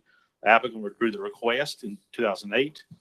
And then 2011, there was a request to rezone 509 Airport Road, approximately 660 feet to the north of the site, from O1 to R4. That was approved with conditions. This is a vacant piece of property. It's about 350 feet to the west of Airport Road. This is right down from the case we just had earlier today on the agenda for the C2 restaurant. You can see you have office, single family to the northwest. To the south along Brainerd Road and Lee Highway is commercial uses. Then to the west along Pine Grove Trail towards the airport is single family detached dwellings. This is a view of the site. Another view of the site. Behind these trees is the airport property. This is a view of Pine Grove Trail looking towards Airport Road. Site's just on your right-hand side where those trees are located. This also is in the Airport District Master Plan, which is adopted in 2020. It recommends mixed-use corridor, which is typically office, institutional uses, retail, and restaurants. The plan also called out a transition to multifamily residential of sufficient density to support transit at this location. The plan also notes that the area has a high demand for 2 to 3 bedroom and multi-unit developments. The proposed R3 zone meets the plan goals of the mixed-use corridor by introducing a zone that would allow for multi-unit family developments in this area. The R3 request is compatible with the plan. Staff does recommend a condition increasing landscape buffer and limiting the building height to limit nuisances on the adjacent single-family neighborhood to the west of the site. So staff recommend to approve with 2 conditions: a type B landscape buffer along the shared parcel line of tax map 158AC6. That's to the west, so that's increasing the buffer from a 10-foot to a type B, which is 20 foot. Then also along that same shared property line, staff recommends a maximum 2-story building height within 50 feet of that shared parcel line of tax map 158C6. So staff recommends to approve with 2 conditions. Thank you, Mr. Schultz. Any questions for staff? Councilwoman Hill. What's the height allowable on the remainder of the property? 2.5 stories and 35 feet. And they can go up in height for every 1 foot they step back from the setback. They can go up 1 story high. Okay, thank you very much. All right. Gotcha. We'll hear first from the applicant, then opposition. Yeah, I'm Skip Pond, 827 Oak Street. Mr. Anderson. Skip, are you okay with these conditions? I'm good with them, yes. All right, thank you. I'll make the motion to approve when it's appropriate, Chairman. We'll hear from the opposition first. If you're here and you're in opposition, you wish to speak, please come on up to the mic.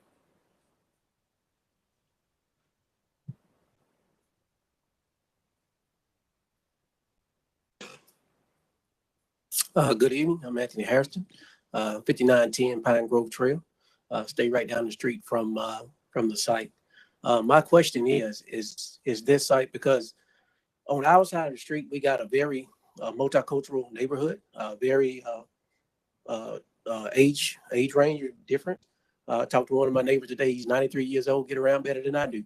But my concern is with this here particular establishment is normally with apartments on the other side of the Lee Highway, it's a lot of crime, a lot of different things going on. I mean, what type of establishment is this going to be? What it's going to look like? Price range, and what type of people we're going to turn around, try to bring into the area? Because, you know, we got a real nice area right now. We got a lot of people are developing their areas to make it even better. The airport is doing different things. And I just like to see prosperous activities rather than activities that's going to bring negative things into the area. Good afternoon. My name is Antonio Hines. I stay at 5908 Pine Grove Trail. My problem is not only the development of it, because we have literally got almost to no information about it. That's one of the reasons why we're here.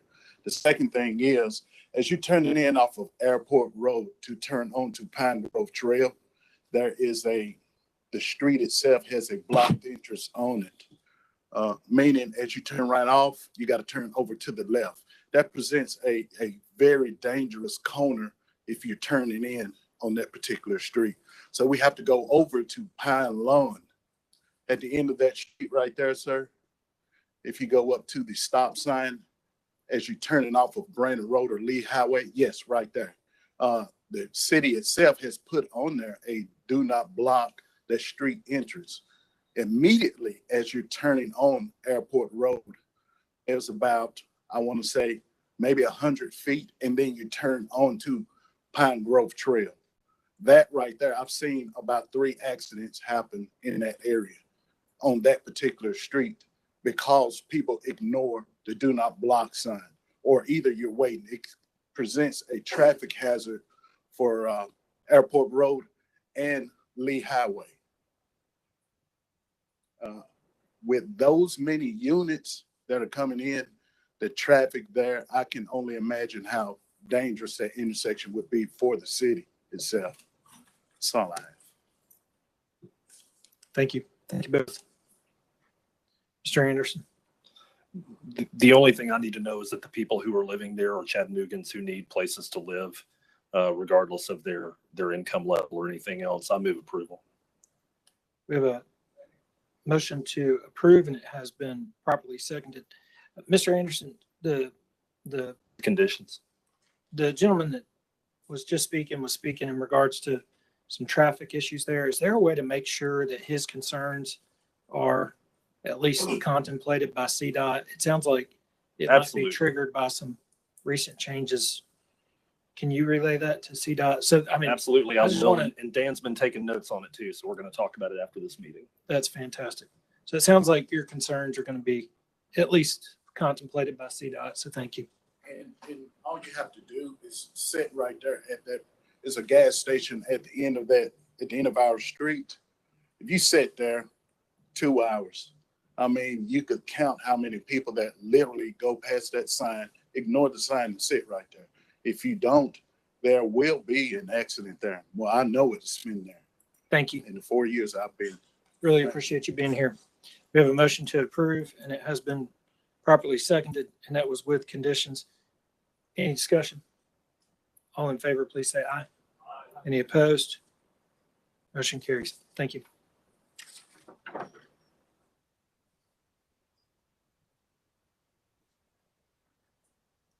Next case on the agenda is case 2022-0117. And this is located at 3120 and 3100 block of Bill Jones Road. And it's an application to rezone from A1 to R1, and staff is recommended to defer for 30 days. Is there any opposition present? All right. And is the applicant present? Mr. Price. Mr. Schultz. Sure. This is case 2022-117. This is out in the Appleton community. This is a request to rezone from A1 Agriculture District to R1 Single Family Residential District with conditions, and those conditions have been supplied by the applicant, and I'll talk about those on the next screen. Proposed use is single family detached residential. This is about 321 acres in size. There's no number of units indicated by the applicant, as a site plan is not required to be submitted for R1 request. So therefore, the density of this request is unknown. Hold on, my screen just went black. There we go. I'm back. There's two conditions that were proposed by the applicant on this request. Number one, residential structures shall not be allowed within 100 feet of the present right of side of Bill Jones Road. However, the subdivision entrances, utilities, grading activities, stormwater drainage, detention facilities, landscaping, walking trails, and other uses shall be allowed in this area. And condition number two, a minimum of 10 acres shall be set aside as a park area. Again, these two conditions were provided by the applicant. This property is located at 3150 Bill Jones Road. It actually goes on both sides of the of Bill Jones Road. It's currently vacant. You do have a single family dwelling on one side of it. To the north is large tract single family development. To the east are large tract single family homes, farming activities. To the south, you find single family on large tracts and vacant land. However, immediately abutting this site, sort of to the northwest, is a single family detached residential subdivision. That's a PUD. That's Prairie Pass, just for reference. So that is a PUD on smaller lots. This is a view of the site. Another view of the site. This property is in the White Oak Mountain Area 12 plan, which was adopted in 2019. The place type designation is agricultural place type, which recommends agriculture uses, farm stands, a single unit detached living up to 2 dwelling units per acre, and clustered residential. The plan also went on to note that the community chose White Oak Mountain as a defining characteristic of the area. The community noted that the area to the east of the mountain is more rural, while the area to the west is more heavily developed. Again, this is the east of White Oak Mountain, which is somewhat more rural. The plan also went on to state that the agriculture designation or place type shifts to a suburban residential place type if public sewers or a package treatment plan is available for this property. The suburban residential place type recommends a density of 3 to 5 dwelling units per acre. We also, as we do in all cases, we reach out to our partners like WWTA, school boards, utilities. They all get information for our zoning cases, and so the school board responded, or not school board, but the Hamilton County Department of Education responded about school capacity. This is what's currently out there now. Appleton is at 100% capacity. East Hamilton Middle is at 79% capacity, and East Hamilton High School is at 61% capacity. These are all comments from the Hamilton County Department of Education. The impact at the elementary level would be an overcrowding situation at Appleton Elementary without permanent building capacity to accommodate the additional students. In addition to Appleton or other elementary schools, or the use of portable buildings would be required to house any new students. The impact at the middle school would be East Hamilton Middle School reaching capacity at the building. Redistricting of school zones would have to visit the alleviating overcrowding situation in the future. At this time, the impact of the high school level could be absorbed. We also look at zoning history. On this particular piece of property, there has been no zoning history on this site. However, to the north, we've had several zoning cases, which is Prairie Pass. Those are rezoned from A1 to R1, also with a special permit for a PUD. Then in 2021, that PUD at Prairie Pass was amended to add in the right-hand corner a section to that PUD, which is Prairie Pass. Just looking at adjacent density abutting this property, again, you see down below, I have highlighted in red, is the site itself. The immediate subdivision to the north, again, which is Prairie Pass, just for reference, that's about 140 acres in size. Total number of units are 375, and that's a density of 2.7 dwelling units per acre. And you see on the screen, that's the site plan that was submitted with that PUD. Just to the north, also Prairie Pass, this two little lots here rezoned from A1 to R1. That acreage is about 10 acres. Proposal units is 40 units. That's a density of 3.8. You can see on the screen the site plan or PUD plan that was submitted with that request. Again, as with any case, we reach out to our other partners in the zoning case review. Highway Department responded back as a traffic impact study may be required with the submittal of subdivision plats. I think it's 50 lots is the trigger. Anything over 50 lots typically requires a traffic impact study be submitted. So we're just putting on notice that if approved and when moving to subdivision plat level, a traffic study may be required. There are no other planned projects for improvements of the road in this general vicinity. Our regional transportation, our part in RPA looked at the streets in this existing area for existing street conditions. And I have on the screen on the right-hand side just to give you reference where the roads are in relation to the site. Bill Jones Road, which bisects this property, runs north to south, connecting from London Lane to East Brainerd, is a 30-foot right-of-way. That's a 20-foot wide street, which is rural, classified as rural and local. It's more than 3/4 of a mile to East Brainerd Road from the northern project limit. London Lane, which again is to the south, it has an average daily traffic count of 2,633 vehicles. That's in 2021. That's also a 30-foot right-of-way and also a 20-foot wide street, which is classified as a rural minor collector. It's about 2 miles to the East Brainerd Road from the southern project limit of the site. East Brainerd Road, which runs to the west and north of this site, it's a 100-foot right-of-way. It's 27 feet wide, which is a rural arterial. It has an average daily traffic count of 7,167 vehicles between London Lane and Bill Jones Road. And then finally, Appleson Pike, which is to the northeast of the site, has an average daily traffic count of 5,000 vehicles. Here's another map just showing you what that looks like. Again, Bill Jones is in the middle, which bisects this property. You have East Brainerd to the north and London Lane to the south. Trip generation is provided. Weekday trips are calculated at 6,000 total trips. AM peak was roughly 353 outgoing for a total of 470. PM peak was 395 incoming. Our department assumed a 60-40 split during trip generation, with the majority, about 3,600 trips for the road trip, travel along London Lane in the direction of Chattanooga. So basically saying a little more than 60% of the trip distribution will go to the south along London Lane to go to Chattanooga. Staff comments. The RPA site plan policy does not require site plans for rezoning requests from A1 to R1 in Hamilton County. So we have no information on the number of units to provide you, the Plan Commission, on the number of units, the density of open space.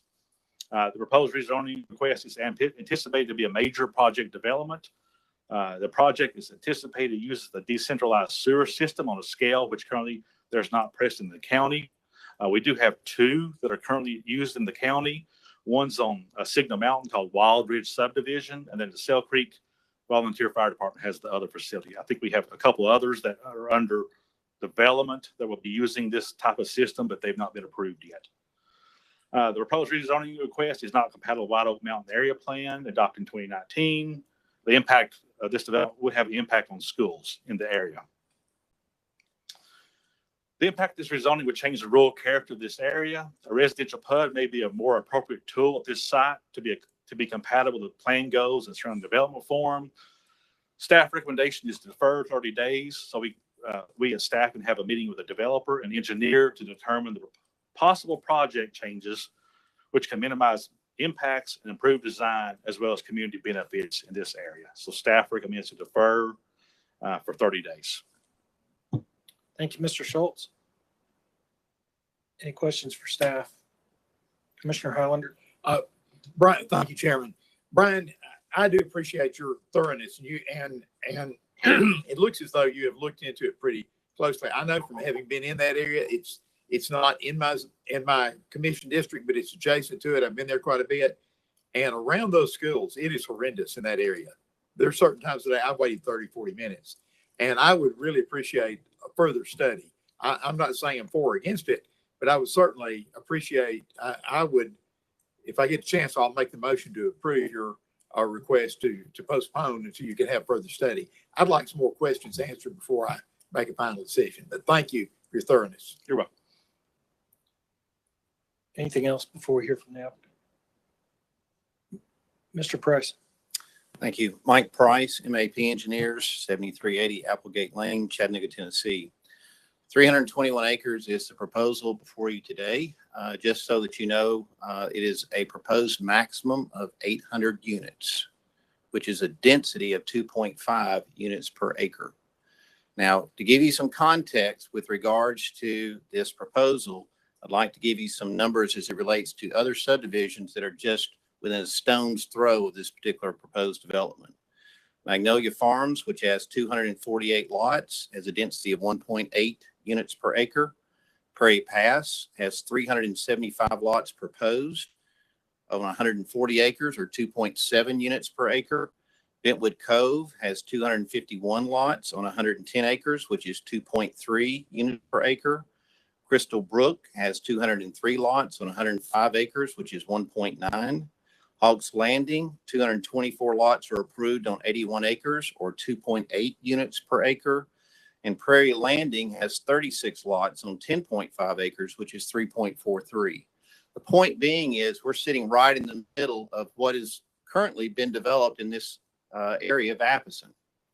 So let's look at what proposed as it relates to what we are looking at. We've already stated that we'll do road widening, which means we'll be putting in center turn lanes, decel lanes, dedication of right of way in through here as part of our development plan, because we recognize that we're going to have impact as it relates to traffic.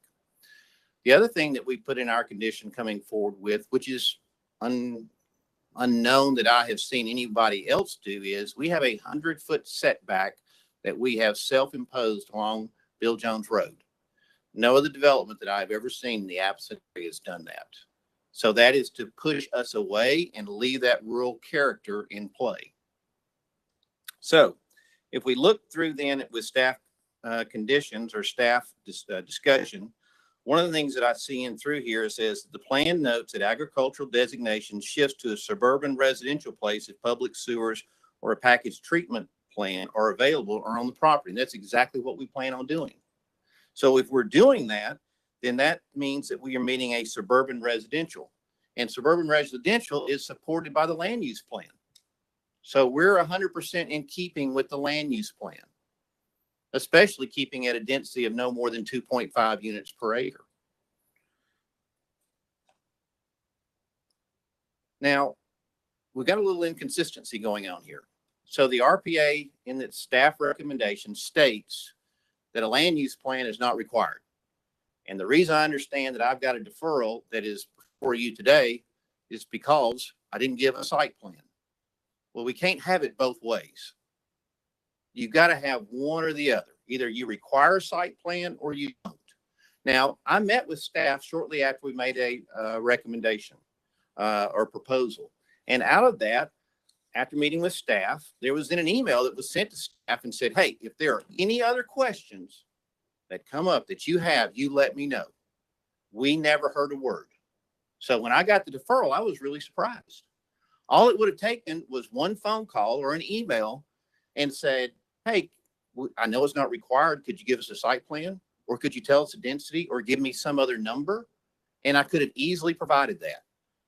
When I saw the staff recommendation of defer 30 days, I sat down at the drafting board and worked up a plan to see exactly where I thought I might land.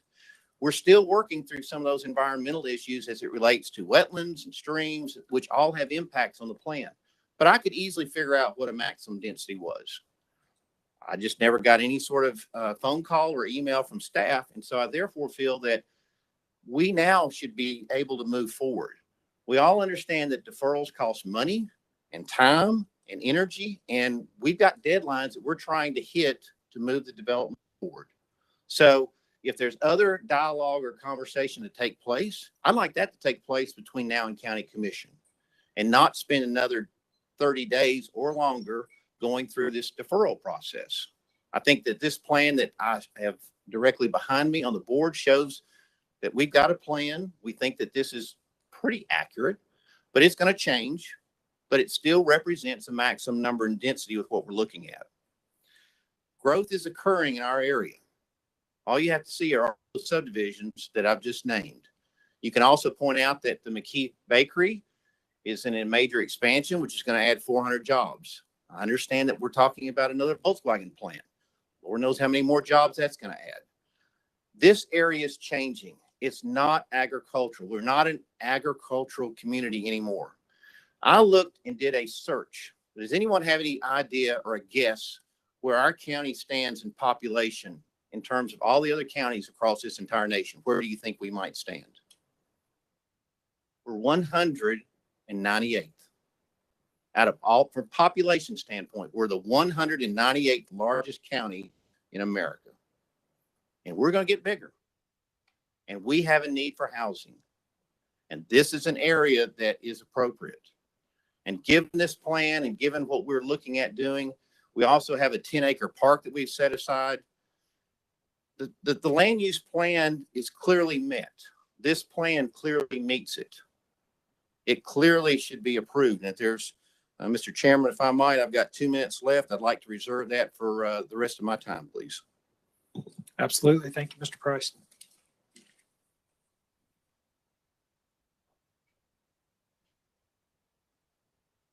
Those of you that are here and wish to speak in opposition, come over to the left side of the room here and line up, if you don't mind, so that I can see exactly how many of you there are. So total time allotted for opposition is 9 minutes, and there are 6 of you that wish to speak. So please keep your comments brief. And for those of you who are standing in line along the wall, pay close attention to what's being said by the people in front of you so that you're not repeating the same things over and over again and burning through that 9 minutes. So please introduce yourself, state your name and address for the record. Thank you.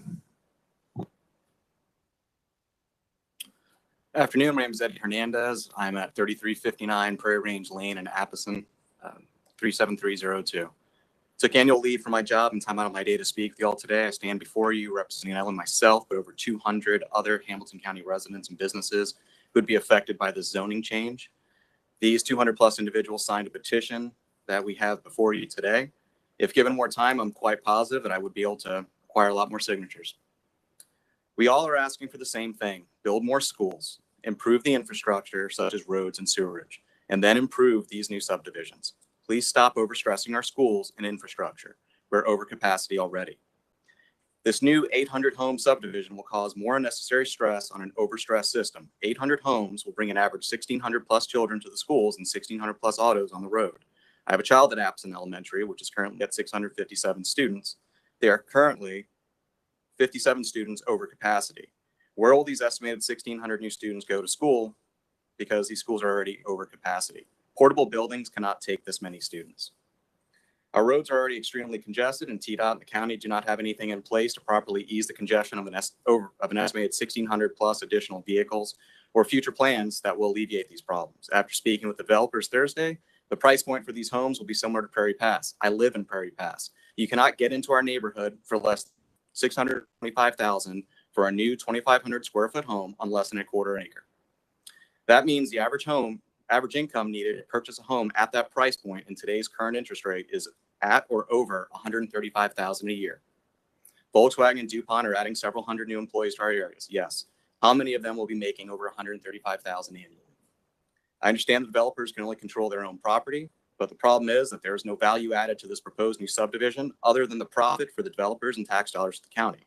It'll harm our children's future. Their education will be negatively affected. It'll make our roads even more congested, adding more time and problems to already stressed roadways, negatively impacting our way of life.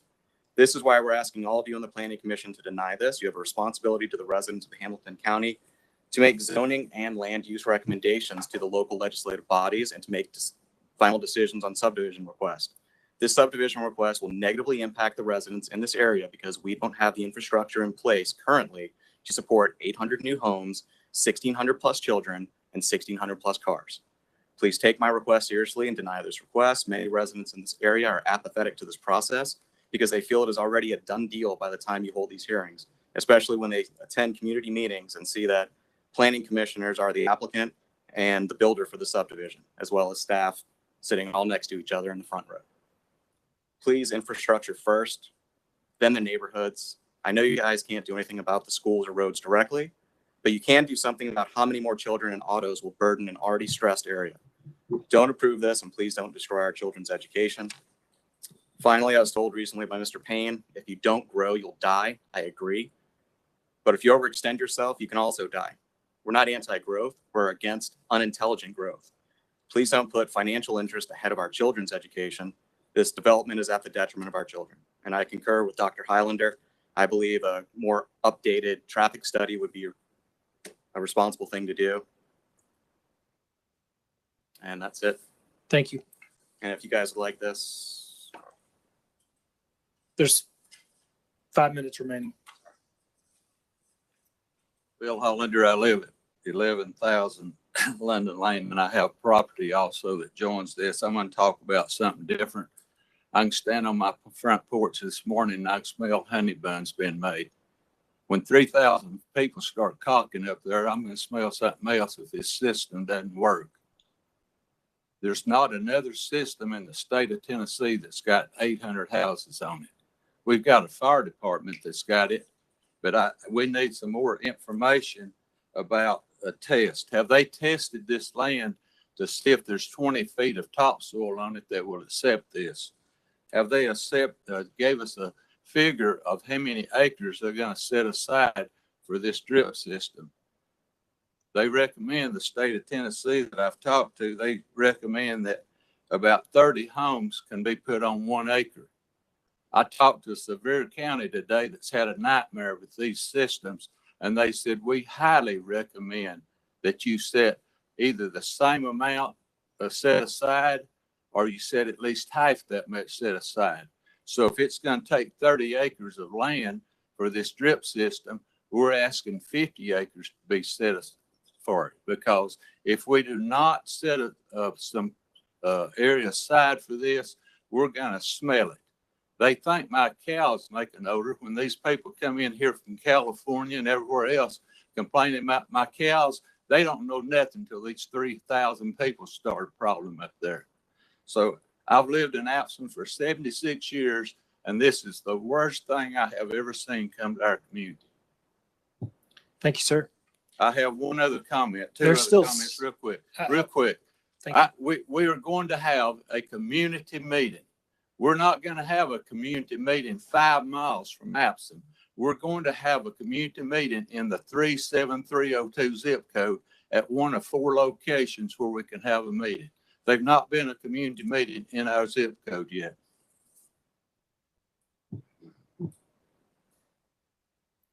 There's only 3 minutes remaining for opposition to speak. Come on up to the mic.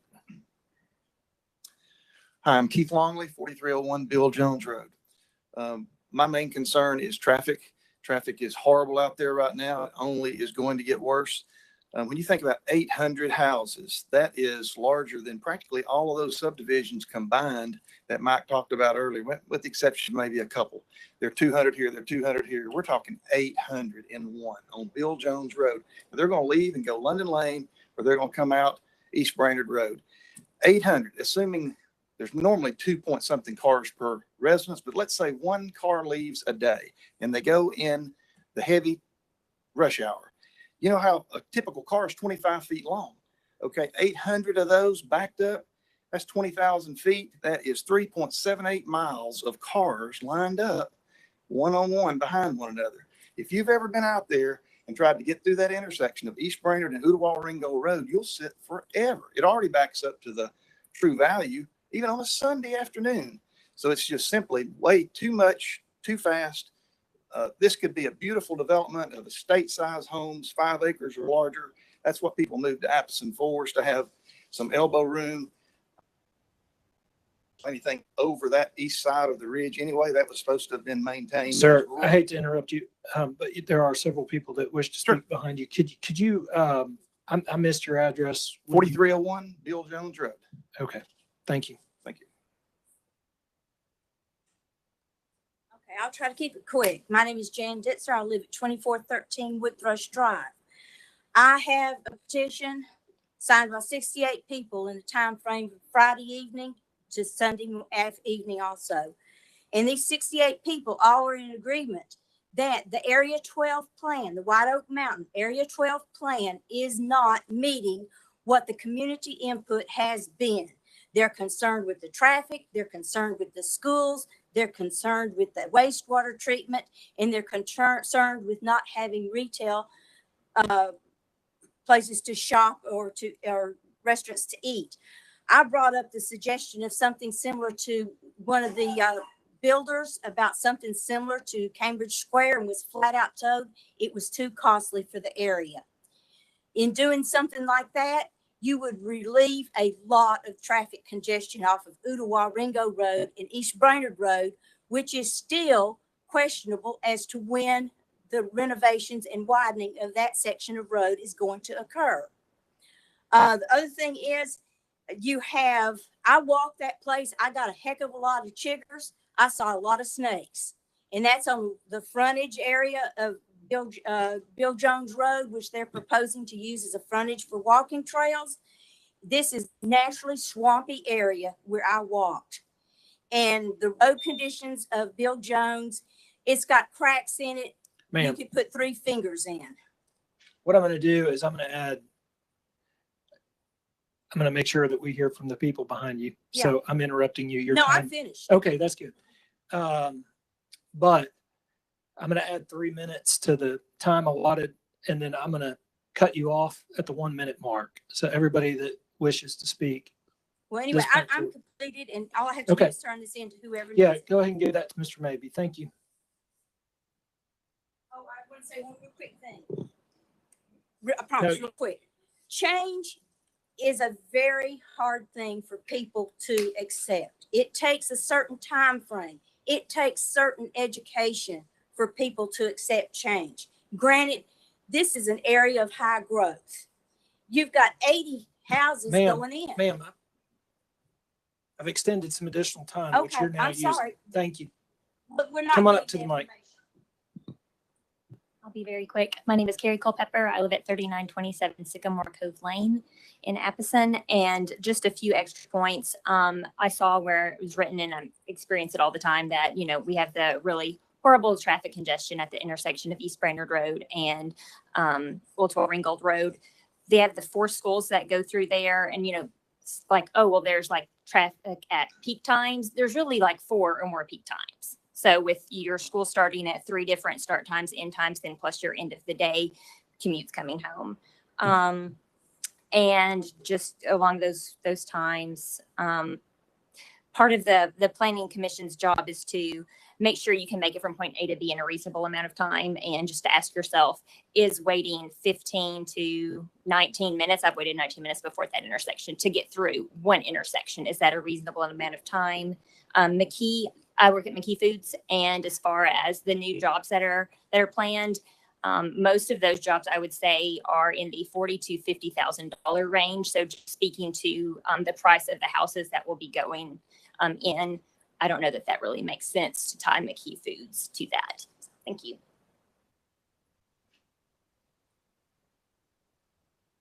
Hi, my name is Myrna Owayo, 4889 Howardsville Road, Appleton. Everyone's talked about the traffic. I'm just going to extend on that. I have a husband that's has a lot of health issues. So my concern is getting emergency services to him and not being stuck in traffic. There's no emergency lanes. So if a ambulance is stuck in traffic, is it going to take an hour to get to my house to get him help? And if they're stuck an hour, do I now have the right to sue the city because you guys haven't forethought the traffic impact of another 1,600 cars on the road? Thank you, ma'am. I want to make sure we hear from the gentleman behind you. I'm going to make it real short and sweet. My name is Ralph Naples. I live at 10951 Mitzvah Way out in Appleton. Mr. Hernandez, Mr. Hollander, everybody that's spoken in front of me has pretty much hit it, but I just want to be up here and be on the record that I oppose this. Thank you. Thank you, sir. You have 3 seconds. I'm just kidding. Quick. Thank you. I'm just kidding. You've got as much time as you'd like. Thank you, Mr. Chairman. Sabrina Smedley, County Commissioner for District 7. A couple of things for the record. I just want to get on the record. We did have a community meeting last Thursday evening at Shelter Church, and it was fairly packed with concerned citizens about the overcrowded schools and the roads. And just for the record, I just want this body to understand that we're being told that the second phase of the East Brenner Road widening project is on fast track. And that is 8 to 10 years still away. And that intersection there is a true problem. I have folks that are sharing with me it's taking them just commuting to go to work from Appleton through that intersection, 45 minutes to go 1 mile. And as you cross over Ooltewah Ringo Road, that section of East Brenner Road is county road. And to my knowledge, we don't have any plans of widening. The county hasn't, and Todd can, I think, back me up on that. There's no immediate plans from the county as well on widening that road. Just want to get that on the record. And two, I did not realize, I saw the plan for the first time Thursday evening myself. And that's when I found out they were going to use some type of decentralized system for sewage. And so I have some concerns too that I will get with Mike Patrick on when you think about 800 units. That's a big development. So thank you for the time. Thank you, ma'am. Mr. Price. Thank you. So going through, let me point out a couple of things. One, again, this meets the land use plan based upon the density of 2.5 units per acre. Traffic is not going to be better as a result of this. That's going to take time. Wish I had a better answer, but that's just simply the reality. But help is coming. Appleton Pike is being widened as we speak. Should be finished here, I would imagine, here in about 18 months to 2 years, just based upon looking at the current progress. That will help alleviate, because now many people instead can go north instead of trying to get out East Brainerd Road. So in the staff report, it talks about this as setting precedent if it's approved. And I would say, I hope so, then that's a good precedent. And the precedent is this: 100-foot buffers, again, set off of Bill Jones Road. We're setting 10 acres aside for a park in the community. I would further point out that based upon what we have looked at this particular point, that on the west side, we'll have 10 acres also for community space. On the east side, there'll be an additional 20 acres of community space. Much of that will be taken up with the buffers and streams, but there's also open space areas that we'll be preserving as well. There was some discussion as it relates to the decentralized sewer system. That's going to be the wave of how development it will occur in areas where sewer moratoriums exist. Now, in meeting with the WWTA, so that everyone understands, this particular area will have an area set aside for the septic fill lines going in. They're not fill lines in the sense of what you think. It's really a drip system, if you will. And there'll be 100% duplicate reserve area in the event that that fails. To date, the only reason I have ever heard that anyone has had a problem with a decentralized system is it was installed incorrectly. Now, understand the way that this will work is we're not going to install the entire system at one time. Think of it as an irrigation system that you have at your home. You set up in different zones. So when the first 50 houses go in, you have a zone for that. Next 50 houses, you put in the next zone, and so forth and so on. So it allows you to make certain everything is clicking along just like it should. And in the event one of those zones is not reacting the way that it should or was installed incorrectly, again, you've got 100% reserve area for that. So given that, there is a high degree of success that these have seen, and I am not aware, again, of any failures that I have heard that have been brought to my attention that I've heard anywhere through the state at this point. But again, this system works.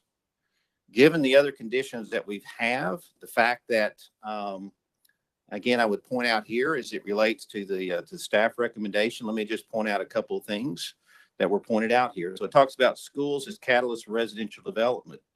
It stays through here, through the planning process, an opportunity was created to improve coordination between public schools and other service providers. This collaboration and coordination should continue in the future. Given that this is going to take some 7 years to build out, I would hope that the school system can get underway as it relates to making these sorts of changes, recognizing this is a high growth area. When I grew up in Ooltewah, I was in a modular building for many years. It didn't hurt me, I don't think, in my education. But again, it's not ideal, but I understand that's what we have to do sometimes. It talks about here traffic. It says here under congestion, it says based on the modeling for this update, congestion is expected to increase at the Ooltewah Ringo Road, East Brainerd Road intersection and along the Lehigh Highway corridor near the interchange. So in other words, the land use plan projected that we were going to have additional traffic issues. In here, it also talks about green setbacks or buffers along the major roads, was an idea suggested by members of the community to help maintain the rural character of the White Oak Mountain Plan. That's what we're doing with the 100-foot buffers. Preserve the rural character of Appleton. Encourage large green setbacks. That's what we were doing. Increase the number of greenway connections and parks. Again, we're setting aside 10 acres. And last, again, the land use plan says that if we provide sewer, suburban residential is appropriate for this site, which is 3 to 5 units per acre. We're at 2.5. So with that, I would ask that the commission grant approval. If there's further discussion to be had, we can certainly have that between now and county commission. If there's any questions, I'll be happy to answer. Thank you. Thank you, Mr. Price. Any questions for the applicant? Mr. Chairman. Where does that come from? Mr. Matthews. Mike, okay, this is now agricultural. Yes, sir. What would be the difference in the density that you could get with not going to R1? You can put 642 homes on this under the current zone. So, okay, is that all septic or is that with the sewer system as well? That would still be with a decentralized sewer system. Okay, so, but under the guidelines, if it went to 3 to 5 units per acre on the sewer system, that would mean that you could go from say 960 to 1,600 units out there. And so right now you're kind of self-imposed and you're only adding above the 2 allowed or planned, so to speak. You're actually increasing that, but what, 160 about over, yes. over what you could do normally. Yes, sir. All right, thank you. Any other questions for the applicant? Mr. Maybe. Thank you, Mr. Chairman. Question for the applicant. In terms of the sewer system that you'll be using there, can you talk a little bit about how those are regulated and what kind of oversight are on those systems? Okay, thank you. So that's a great question. So the sewer system, the decentralized system, will be first submitted to TDEC as well as to WWTA, and both entities will have the ability to comment and give input as it relates to any changes or revisions needed for the plan. Once the plan is approved, the WWTA takes over the maintenance and upkeep of the system. So this will be a WWTA system and we have met with staff and we're working through some of those design questions. But I think everyone recognizes that given some of the stresses on the current sewer infrastructure, this is going to be the way development occurs in areas that either have moratoriums or areas that are further out and above areas that you can't tie into the current sewer system. But this is a good means to be able to not put stresses. If you really think about it, people in Appleton like myself that are owned, there are those that are owned sewer systems. If you flush the commodes, 2 days later, it eventually makes its way to Moxon Bend. It's really not a great infrastructure ideal if you think about it, that we have to have infrastructure going from Appleton, getting all the way to Moxon Bend for sewers. So this, by using these decentralized systems, this is really a good way to sort of not put additional stresses on infrastructure that goes all the way in through the city system to Moxon Bend.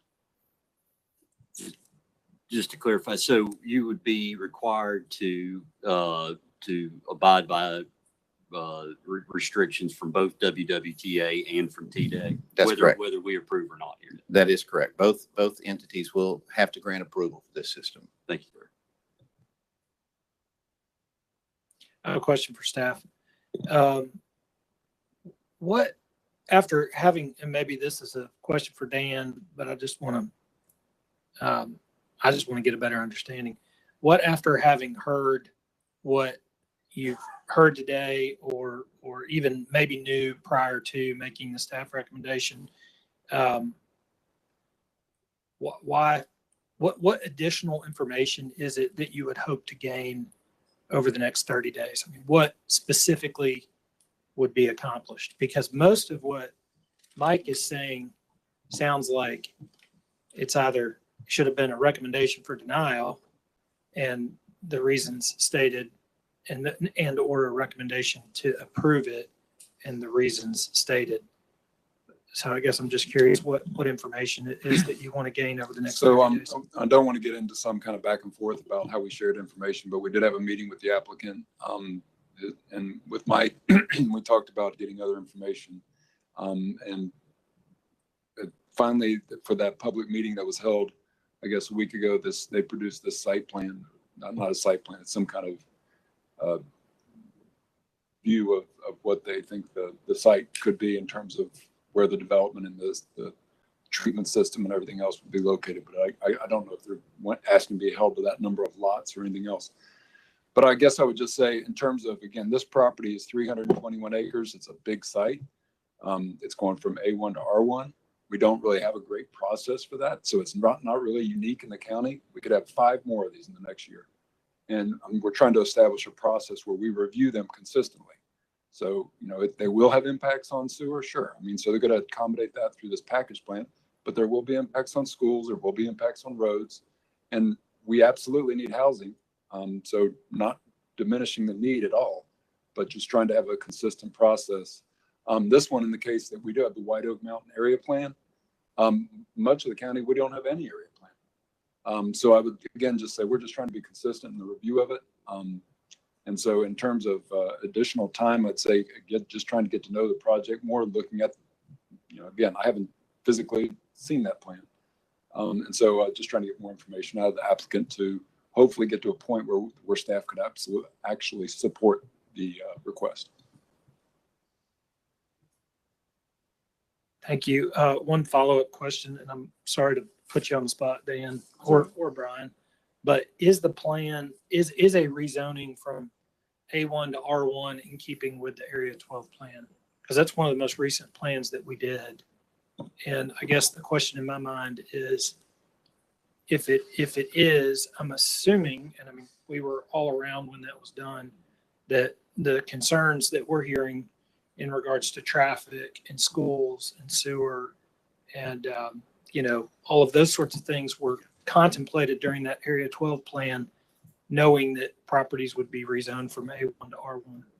And just to be clear, I think the property that's shown on that little area plan map is actually shown to be a farm, if I'm not mistaken. Isn't that correct, Brian? It was listed as agriculture. The plan did go on to state that if sewer was ever provided, all this area, some of those agriculture areas would transition to suburban residential place type. So when the plan says would transition, that means that here's the Area 12 plan in its current state with it not having sewer. And then here's a modified Area 12 plan with it having sewer, right? Is my understanding right? That's my understanding. Okay. So to the applicant's point, is it the case that the Area 12 plan actually supports this? And I mean, there was a lengthy process to establish the Area 12 plan. Is it supporting it? I'll give my opinion and then Brian can give his. How about that? I think it's good I would say it's inconclusive. That site that you look at right there in the Area 12 plan is one of the few places on that little pretty map there that has that bluish color that says farm. So does that mean it's consistent with it or inconsistent? Then the text, absolutely, the text that you're reading there is correct. And so I would say in this case, it doesn't necessarily support it, that's for sure. So again, I look at these area plans and they are absolutely a snapshot in time of staff and the community trying to come together to best anticipate future growth needs. I would argue that if this is, if 2 years later, we're kind of seeing this kind of rezoning, we probably ought to revisit this plan. We should revisit these plans every 5 years. We got some of these that are 20 years old. We should be revisiting them regularly. We should probably have the leadership groups of these folks meeting once a year to talk about them. So, I mean, they get stale is my point. And so I think, absolutely, this is one's kind of inconclusive, I would say.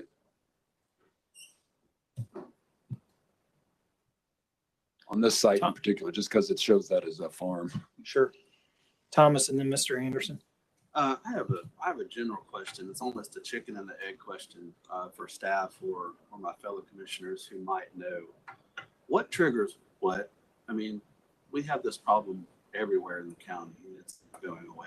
You know, schools, old farm roads supporting big developments.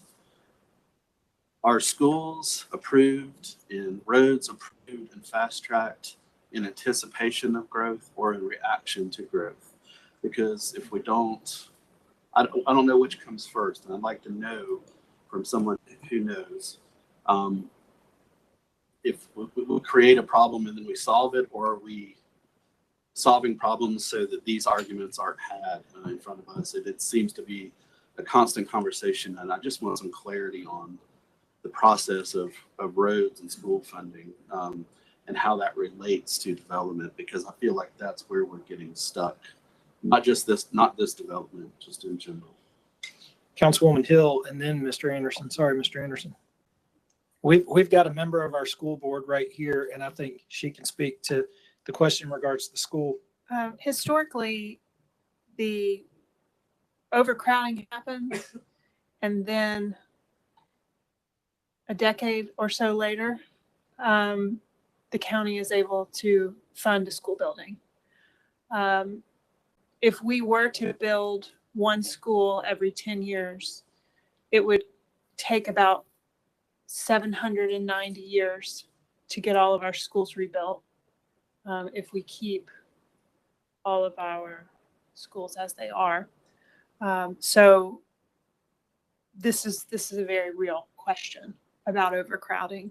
Also, in the last 30 years, Hamilton County and the school system have been chasing growth in this part of the county, which has meant that the bulk of money has been spent in the northern end of the county to the detriment of schools in other portions of the county. So in as much as we have new and brand new schools becoming overcrowded in the north, we have decrepit, overcrowded schools in other parts of the county. Sure, the county folks could speak more to roads, but certainly it's difficult to fund major infrastructure without federal dollars. Our suburbs are reliant in many ways on the federal government. The infrastructure of roads that are probably needed here cannot be paid for by the property taxes that will come from this and the others non-connected neighborhoods in this area. This is my 2 cents. Mr. Anderson. Thank you, Chairman. I had one question for the applicant and then a comment. Mike, you said 7 years was the build time on this subdivision. That's ambitious. I ask that because I think that sometime we think about subdivisions in terms of what they're going to be a decade down the road. And much to the chagrin of every builder I know, they don't go up overnight. They go up about 50 to 100 a year in the most aggressive terms. And, you know, I've been sitting here, I hear the problems and they're all legit. The problem is the Planning Commission doesn't build roads and we don't control where roads are built. The Planning Commission doesn't build schools and we don't control where schools are built. The Planning Commission does not control the WWTA. There's a body that controls this, and the able chairwoman is here with us today, and thank you for your presence. I think the goal today for me is to get this to the county commission where these debates can be had more in earnest instead of just hypothetically about school plans that may come out. So I would move that we recommend approval to the Planning Commission. No idea to the County Commission. No idea what's going to happen after that, but that's the body that can deal with these concerns better than we can. We have a motion to approve the applicant's request for rezoning, and it has been properly seconded. Any discussion? Commissioner Highlander, and Mr. Lehman. Thank you, Chairman. Thank you, Chairman. I served two terms on the school board, and you have asked a very pertinent question. Two very pertinent questions about infrastructure on roads and now serving on the commission and being appointed to the TPO board. Chairwoman Smedley mentioned 7 to 10 years on East Brainerd Road, if I'm correct. I believe that's what she said. I'm looking at quite a few roads that are quite several years in advance. And I agree with what the chairman said. We can't control that. But I do think that we need to look at the needs of our residents. And I would strongly, I'm going to vote that we follow the staff's recommendation to defer. So I will vote against this proposal. But I'm not saying I'm against the building. I'm just saying we need to have more complete understanding. Even before the county commission, I'd like to see a better and more complete staff report before we can make an adequate and proper decision. Thank you. Do you have a motion? And it was proper. Sorry. I'm sorry. Mr. So let Lehman. me just No, say you're one good. thing, because I actually want to bring out a point that I think is real important, and I think everybody will. Major subdivisions in Hamilton County have traffic impacts. And we ask a lot of times for what those impacts are and how that may be mitigated. I just want to sort of say something to the RPA. I really appreciate from a long-term planning perspective, they're really starting to take a hard look because, and there's a whole sheet associated with that, but part of infrastructure and the requirement for that, they do have impacts, and a 7 or 10 year impact. We've got some rural roads out there that would probably need capital monies to improve based on this high level view that the RPA did, and also even maybe some traffic signals. So I just want to say, I think the RPA is starting to take a hard look at a high level traffic impact, which will allow us to better plan and maybe be able to garner some capital improvement money. But I just wanted to say I appreciate RPA doing that. Thank you. Mr. Chairman, can staff clarify on the motion? Is that with conditions, no conditions? It's Mr. Anderson. I didn't hear any I conditions. didn't hear any conditions, so no conditions. Any other But discussion? I will amend my motion to add the 2 proposed conditions that were from the applicant. Okay. Yeah. Any other discussion? All right, all in favor of the motion to approve, please say aye. And all opposed? Motion carries. Thank you. Thank you. And for those in opposition, this will be heard next month at County Commission, the same room at 9:30. There's a sheet in the back that has when that meeting dates are. Chairman, I just want to make sure my mic was in and out at the end there. I did amend my motion to include those conditions. It's too Mr. late. Mr. Chairman. Mr. Chairman. Commissioner Highlander. Yes. May I ask staff to continue to study this before it comes to commission? Okay. Thank you.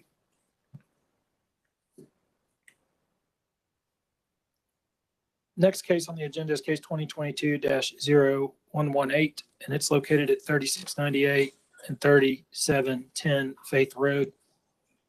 This is an application to amend conditions and has a staff recommendation to approve. Is there any opposition present? And is the applicant present? All right. Mr. Schultz. Okay, this is case 2022-118 for 3698 and 3710 Faith Road. There's actually 2 cases with this. One's the lift condition. Next case is, which is 2022-19, is to do a PUD. So the first case is a condition, amending condition number 1 of ordinance number 13672. Proposed use of single family attached residential. There were 4 conditions on this property when it was rezoned to RTZ back in 2020. There were 4 conditions. 21. Sorry, yeah, 21. There were 4 conditions. My screen just went out. Sorry. Condition number 1 is provide a minimum of 7 acres of undisturbed open space. Condition number 2, a maximum density of 5 dwelling units per acre. Single-family residential uses only. And finally, number 4 is provide internal pathways throughout the development to connect to the South Chickamauga Greenway, subject to City of Chattanooga approval. So the applicant's requesting to amend condition number 1. Instead of saying 7 acres, they want to change that from 7 to 4 acres. According to the applicant, the amendment is necessary to provide area for required stormwater detention ponds and associated grading activities. Here's a view of the site from Faith Road. I know some of you of the adjacent land uses. This is a view along Faith Road. And here's an aerial view of the site. Again, it's at 3698 and 3710 Faith Road, about 775 feet to the west of Youngstown Road. This is currently vacant property. You have single family attached, adjacent residential uses. Staff recommends to approve to amend the condition as proposed by the applicant. The reduction in the open space will not increase the density of the site. So staff recommends to approve the condition to be reworded as provide a minimum of 4 acres of undisturbed open space. All other 3 conditions would remain in effect and are not being amended by this request. So staff recommends to approve amending this condition. Mr. Price, are you okay with us hearing from the opposition first, just so that you'd have an opportunity to just respond to that? That's exactly my thinking. Yes, sir. Thank you.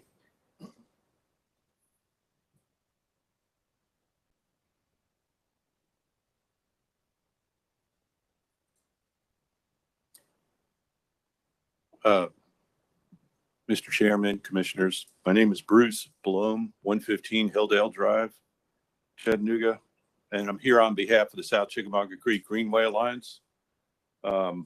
We represent and advocate for the South Chickamauga Creek, the whole watershed, and have for the past 25 years been working to get the Greenway itself, which is imminently going to be completed, and we're very excited about it. What you may or may not know is it's one of the marquee natural assets in our community. It's an exceptional water harboring some scarce endangered species, and we want to protect it. We take that very seriously. It's also the source of our drinking water. If you look where the water comes down from South Chickamauga Creek down to the Tennessee River, the intake pipes for Tennessee American Water take that water almost directly right into our system. So we consider it very valuable, and we want to protect that. In looking at this, it just came to our attention recently. It seems as if there's some questions that might not have been addressed. And we took some time to, this is our alliance, took some time to talk to some experts that might be able to put forth a few questions that need to be answered. One of which, I guess at this point in time, I might want to suggest is the beneficial uses of the land that is being developed. Currently, what's the current condition versus the developed condition with respect to the benefits for our aquatics, our natural habitat, the species that are in this area that we really are finding very, very hard to protect.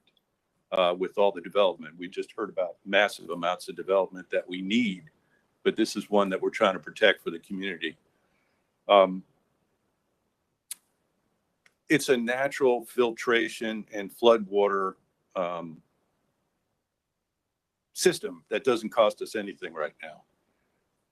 That being the trees, the floodplain that currently exists right along Greenway where this development is underway. I'd like to request that the development itself with this amendment not be allowed to take place in the floodplain, which is essentially, if I understand it correctly, that is what's happening when the detention ponds get moved into. Is there a diagram we could look at, Brian? There's a link. Yeah, okay. So there are 2 retention ponds, and each of those are downslope from a very steep slope from the top of where these 95 homes are going to be created, the 95 driveways, the 95 rooftops. And directly across from this area is the Greenway. And so what I'm asking is that the retention ponds, essentially, if they're in the floodplain, to me, would be double dipping on what we have right now. We've got a floodplain that takes care of floods. You put a retention pond down in the floodplain and you get a flood, what have you got? You got nothing. You've got the floodplain and the retention ponds not doing anything because they're flooded, right? They're not retaining the water. So that would be my one request. And then I'd also request a copy of the wetland delineation that might be considered in this, this amendment as well. So, and then final request is how close are the limits in a development to the greenway? What are the buffers? How much of that view shed and structures can be placed right at the edge of the greenway? One of the reasons I'm here is that this is a precious asset that we're just about ready to cut the ribbon on. And for the future, if we're going to retain that, I think it's important that we do a good job of looking at this before we set a precedent of perhaps infringing on what we want to preserve. So I guess 3 requests: the wetland delineation, that the plan not be allowed to put the retention ponds in the floodplain, and address some of the other questions that we have before this is approved. Thank you. Thank you, sir. I do have a question for staff before Mr. Price gets started. Are there any special studies that are made in regards to developments that are adjacent to the Greenway?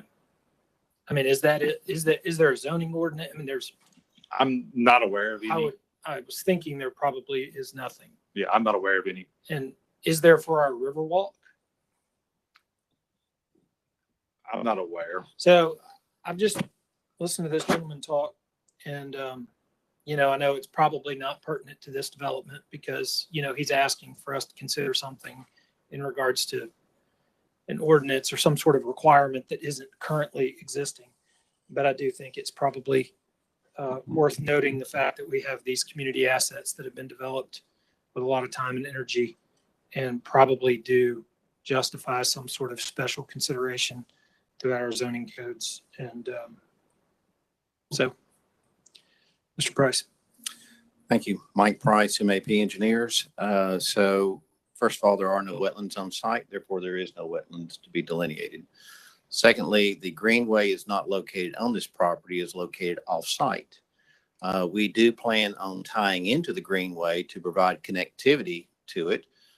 Furthermore, at the head of this development, if you will, or currently where Faith Road ends, there is a sort of undefined sort of this weirdly shaped gravel area where people currently parked as a part of the trailhead to get onto the greenway that we actually have been in conversations with the city about to pave that and put in set parking spaces that will provide a greater access to the greenway. I would further add is that the city regulations allow you to develop in a floodplain, and so we would plan on doing so.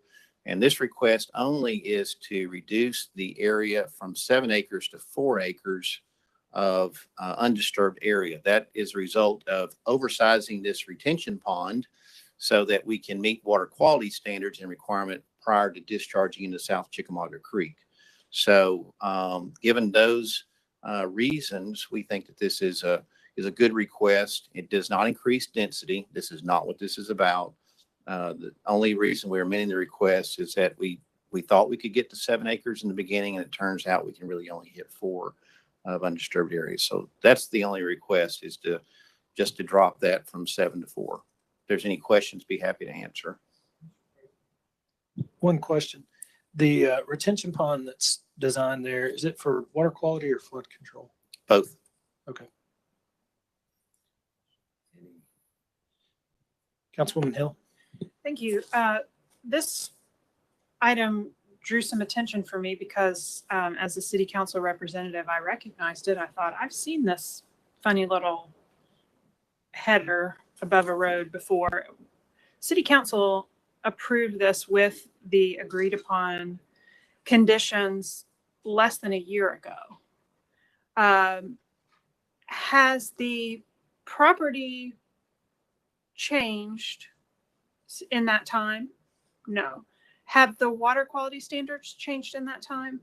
No. So all conditions were agreed to with the exact same property, with the exact same regulations related to water quality and retention. Correct. The original engineer who stood before this body said he thought he could get 7 acres. I was wrong. It's 4. Sorry. I'm having to come back and ask for that because I overestimated what I thought we could do.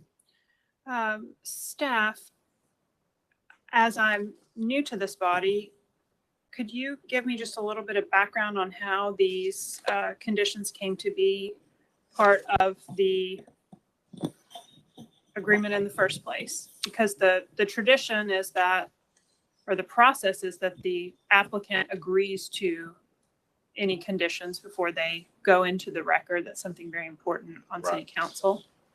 Sure. I would say, just looking at these conditions, the way they're worded is probably provided by the applicant. We as the RPA try to have conditions related to like uses, land uses restrictions, or no access to certain streets, limiting the access, or number of curb cuts, height. When you talk about disturbance, we don't have the expertise in that. I would imagine that came from the applicant. I would say we probably did number 2 and 3, which is the density, something we can control through the site plan. 4, we talked about probably us as well, providing that connection to South Chick Greenway. But my guess is number 1 was provided by the applicant. Mr. Price, do you remember how this? Oh, I did. Guilty. You came to this body, and as part of the application and as part of gaining approval, you said we will preserve 7 acres. That was the goal. Yes, ma'am. Okay. Thank you very much. Mr. Price, why did you do that? I mean, why did you offer that condition? I mean, we get it that you're a failure as an engineer. That we know. But why did we ever have that condition in there? Because there was some request to see if we couldn't preserve some of the wooded areas. And so we tried. But as it turns out, and if you look at the original plan that was approved versus the current plan that you have here before you, there's really no change. The road hasn't moved. The number of lots really hasn't changed, but the grading did as it relates to what was required to make this work. So just overestimated. Simple as that. Mr. Schultz, do you recall the staff recommendation in regards to the initial rezoning request? I think we probably have that in the report over here, but yeah, it was a request rezone, just looking at the way you're talking about in relation to the conditions. Yeah, I'm just curious. I mean, it sounds like Mr. Price brought the conditions, but I'm just curious if that was to satisfy concerns that not from staff on the disturbance of open space areas. And we didn't have opposition either, that I remember. There was not from our memory. Yeah. So there was a staff recommendation originally to approve. To approve with these conditions Cassie's looking for right now. She's a little.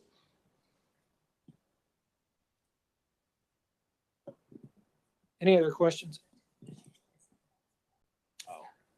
It's subject to condition. You didn't have actually those conditions in the staff report. Gotcha. So, Mr. Chairman. Mr. Matthews. Thank you, Mr. Chairman. Mike, apparently that error, maybe you said something about you spent some time in school in the trailers. Maybe that did. Maybe there was something going on there. Maybe it was a math class. It might have been. I didn't do very well in math. Mr. Chairman, I'm going to move that we approve the staff's recommendation. We have a motion to approve the lifting of conditions, and it has been properly seconded. Any discussion? Mr. Chair, Yes. it's actually approval of amending the condition, not lifting condition, amending condition. Sorry. Thank you. All in favor, please say aye. Any opposed? Motion carries. And then same case or different case, same location in regards to the PUD. Mr. Price, can you just help us better understand why it is that now you need a PUD? So,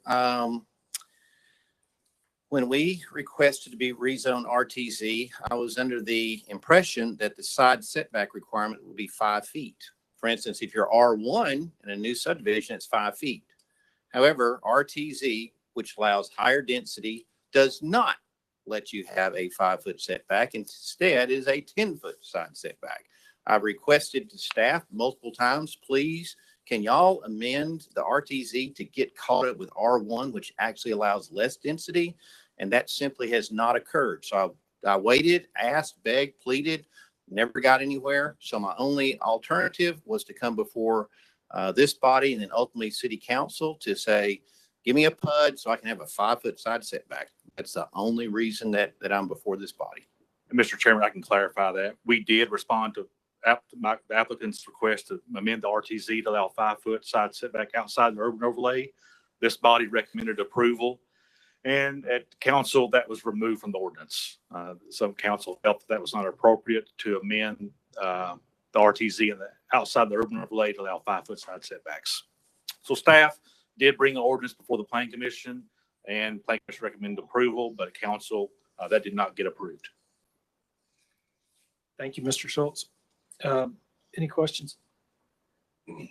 Mr. Anderson? Brian, what year was that before the council? Gosh, a couple months ago. It's been recent. It's been recent. Thank you. So then it's clearly arithmetic and reading that you Yeah, I didn't do well in English either. Gotcha.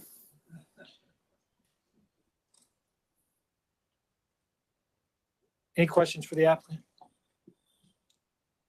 And Mr. Chair, staff can probably add a little bit to this. This PUD simply reflects those conditions that we just saw. This PUD plan does acknowledge those conditions, and it's what that plan is doing. Thank you. Second. We have a motion to approve and it has been seconded. Councilwoman Hill? Question for my colleagues or staff, how do these two things go together in the event, given that we've just this body has made a motion to strike down the 7-acre allotment, and now we're heading into the potential of allowing this developer to do a PUD. Going back to Mr. Palmer's chicken or the egg, do these two go together?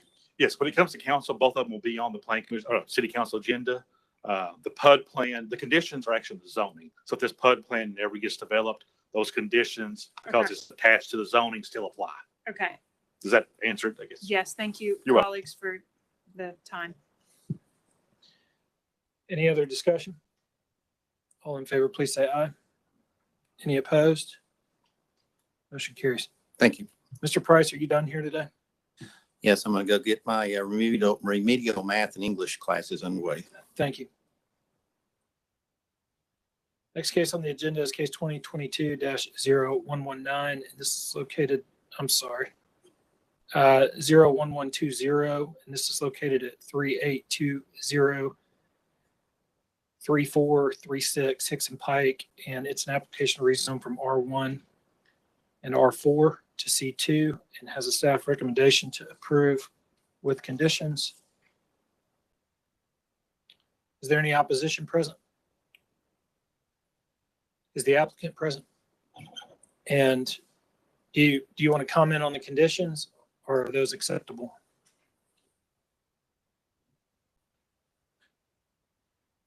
You've got 4 conditions.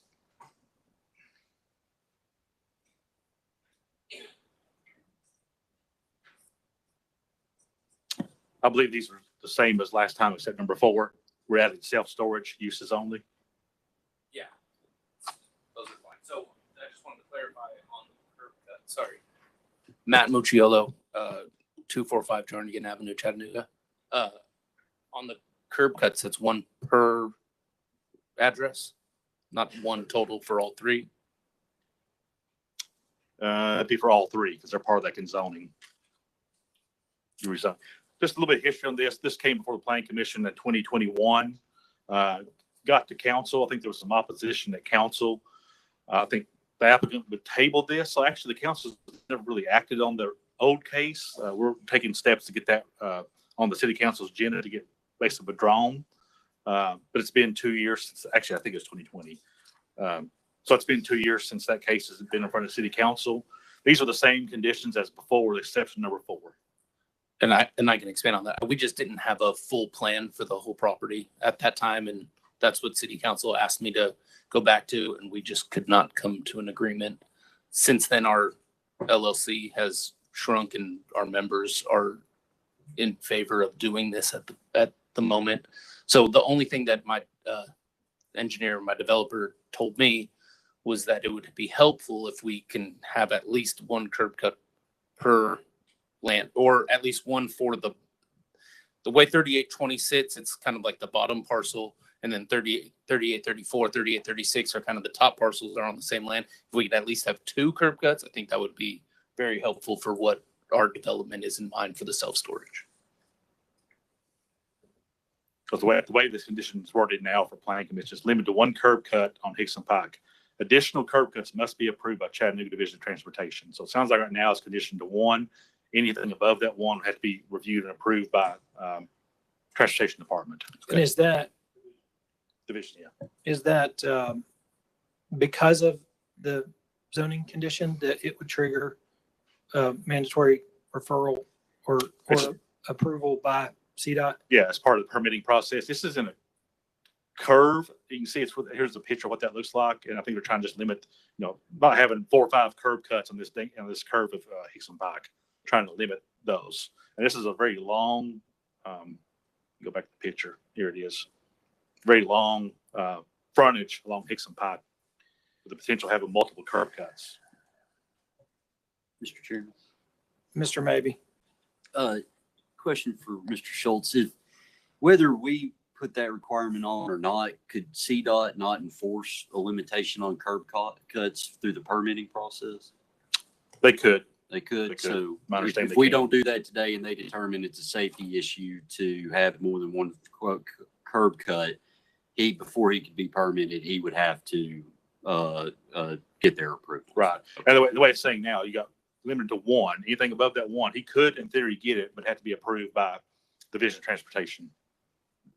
But just to clarify, whether that's a condition on this rezoning or not, correct?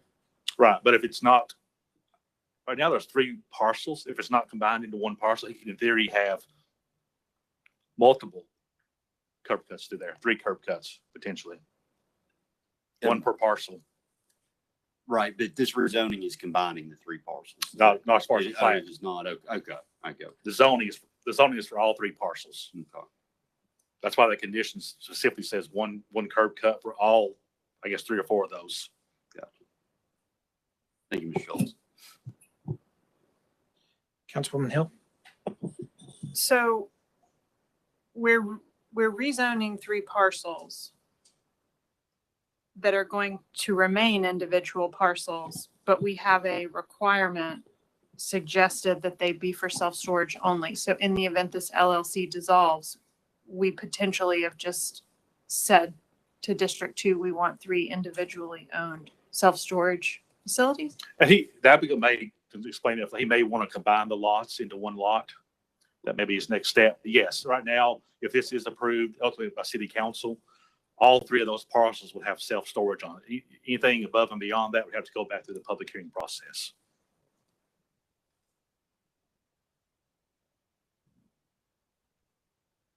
Did you want to comment on that?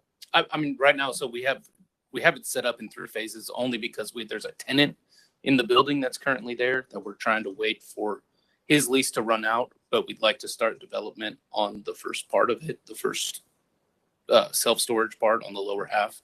That's why we wanted to have that second curb cut, just in case development purposes wouldn't put the 2 on the top half and then 1 big building on the bottom half. So 3820 is going to have its own, I think we have a site plan for it. I think I submitted that. 3820 is what you're seeing there.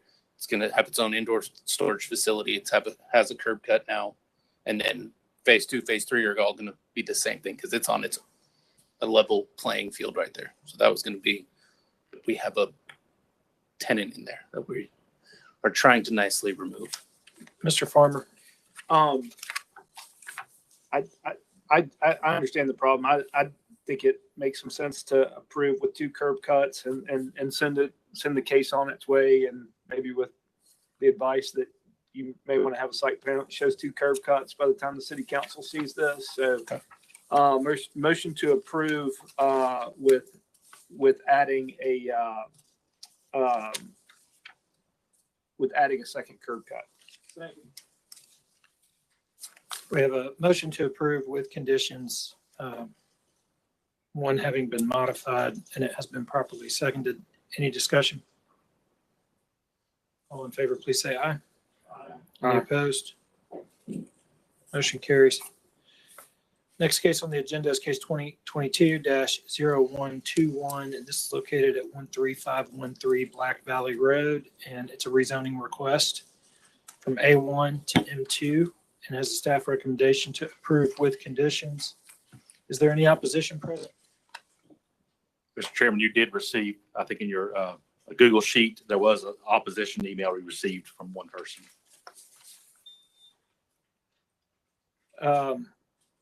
You're the applicant. Do you have any issue with these conditions? We're concerned about the building over the 80/20 topo line. From our standpoint, it looks like the way the parcel is set up, there's a bottom half. So weird bottom half, top half. There's driveways that go up like this. It says to not build above the 80/20. It appears that it's relatively flat as it goes up, or very light grade at least. So we would like to at least try to limit that. We're under contract right now to try to get a topo map made, a updated topo map. So we'd like to be able to have that option available to us if possible. That's the only objection I have.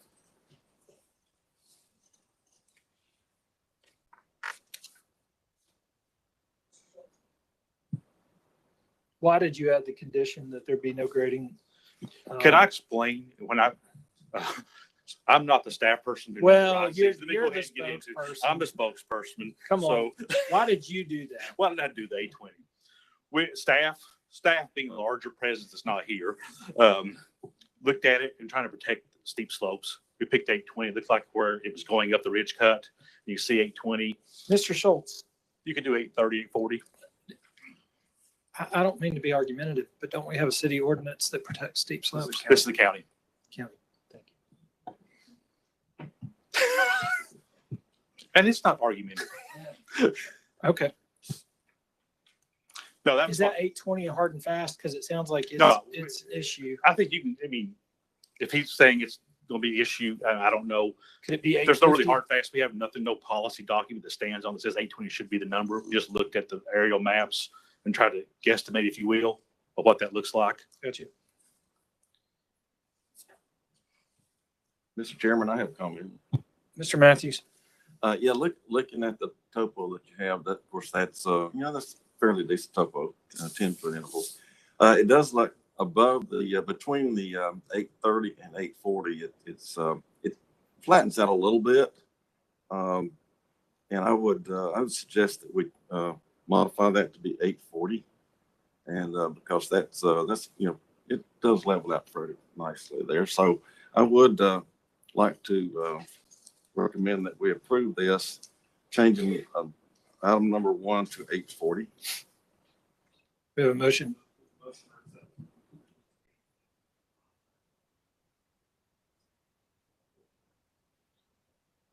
We have a motion to approve with an amended condition, and it has been properly seconded. Any discussion? All in favor, say aye. Aye. Any opposed? Motion carries. Thank you, guys. Next case on the agenda is case 2022-0122, located at 6823 Grasshopper Road. And this is a special permit for a single wide manufactured home and has a staff recommendation to approve. Is there any opposition present? Is the applicant present? Mr. Schultz. This is case 2022-122. We have opposition. We have opposition. It's very generous of you, Mr. Grant. Yeah. This is for 6823 Grasshopper Road, special permit for a single wide manufactured home. You can see on the zoning map, it's all A1. This is not a rezoning. This is a special permit for a single wide. Go back. There's been no recent zoning history for this site. In 2018, there was a similar request to place a single wide manufactured home at 6652 Grasshopper Road, which is approximately about roughly 2,000 feet from the site. This request was approved by Planning Commission. This is currently a vacant piece of property. To the north is vacant land. To the east is large properties with single family dwellings on those properties. To the south is single family. To the west is single family, and perhaps maybe a single wide sitting here to the southeast. This is the view of the site from Grasshopper Road. Another view of the site from Grasshopper. This is a view looking down Grasshopper. The site's on your left-hand side. There is no land use plan, so we fall back to the comp plan. Again, it's based on intensity levels, level 1 being the least intensive to level 5. This is level 1, which typically high potential for protecting large natural areas through parks, greenways, farms, and conservation easements. These have typically floodplains or steep slopes. This does have some steep slopes on. That's why it's probably in level 1. The proposal is compatible with adopted comprehensive plan. It is compatible with adjacent land uses and that it's all single family attached dwellings. It is compatible with development form. So staff recommended to approve this special permit for the single wide manufactured home. Thank you, Mr. Schultz. We'll hear from the applicant first and then the opposition.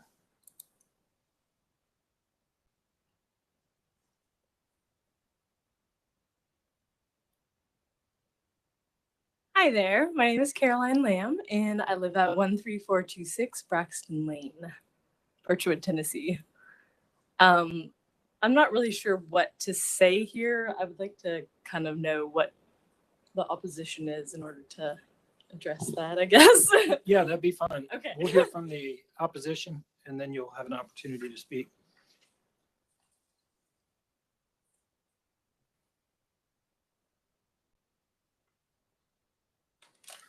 Good evening. My name is Robert Williams. I live at 6815 Grasshopper Road, which is directly behind the proposed property owner, or I should say for this zone. Well, can't say zoning, but anyhow, my opposition is as a property owner. My wife and family moved there in 1996, and the requirements then was for a dwelling to be at least 1,200 square feet. And I don't know what the single dwelling is going to be. I have 14 signatures for those who oppose this single dwelling to go up on the property. My biggest objection is that since being there for 25 years, 2021 was the first year that I've seen my property value had initially increased since the county assessed the property. And I don't think this is going to help my property at this time. I know people have a right to live where they want to live, but I put a lot of time and effort in the property that we have. We raised 3 sons there, and my wife and I probably will retire there. And I want this property to remain in good standing for my children and grandchildren to maybe inherit it when my wife and I are no longer living. Thank you, sir. How's everyone doing today? My name is Jameson Linden. I live at 6757 Grasshopper Road. Just want to thank everybody for giving me the time to speak. I too live 500 foot north. I own 2 lots there. Both lots are covered under restriction with a minimum of 1,250 square foot house, excluding garages and basements. The lot or the house that you said you thought was a trailer is actually just an outbuilding. No one resides in that property. While I understand the need for low cost and affordable housing, I'm a little uncertain that putting a single wide mobile home in the middle of residential properties that are on foundations and or slabs and next to properties that have limiting restrictions is the proper use for the current residents in the area. And I really would hope that you oppose this and deny it going forward. Thank you. Thank you. Ma'am, hopefully that's helpful. Yeah. Can I just ask, are you concerned about the square footage or just the fact that like it's a single wide? Because double wides are permitted there, and double wides can have the same square footage. So. Mhm.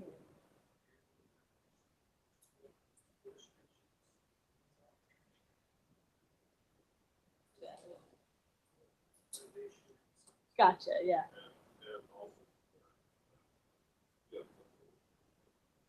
Right.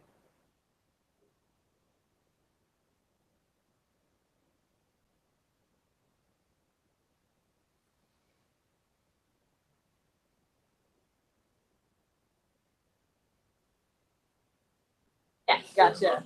Yeah. Gotcha. Yeah. Yeah. Hey, just can we get back on track here? So I didn't say it at the front end of the meeting, but it's important that you address the questions Sorry, to I'm us. sorry. I'm just trying to better understand. It's quite all right. So Okay. So, I guess with like sort of in responding to that, our plan is, I live in the area, by the way. I live on Braxton Lane, which is about a mile down Grasshopper Road. And I also own 6009 Grasshopper Road. So I live there with my family. You know, we have our life is there. So I actually received the letter in the mail about the rezoning. So I'm part of, you know, sort of the community that this concerns. So our plan is to put a brand new single wide manufactured home on a permanent foundation. And we, it will be a rental. But we do have, you know, very stringent screening processes for rentals, and I drive by the property every day on my way to work. So I'm keeping, you know, good tabs on it. And so I have a personal investment in, you know, making sure that the property value continues to appreciate and, you know, that it doesn't become an eyesore to the neighborhood. thank you. Thanks. Any questions? Mr. Schultz, just in regards to the comments that were made on the 1,200 square foot minimum. That must be deed restrictions. Yeah, that's what I We was- don't, between the county and the city, they don't review deed restrictions. Those are private matters. Unfortunately, that's something dealt with the private property owners. I'm not sure if they're even subject to this lady's property, if she has Yeah. the same deed restrictions. What, There are no deed restrictions for that lot. okay. Yeah. Yeah. Thank you. What's the will of the commission?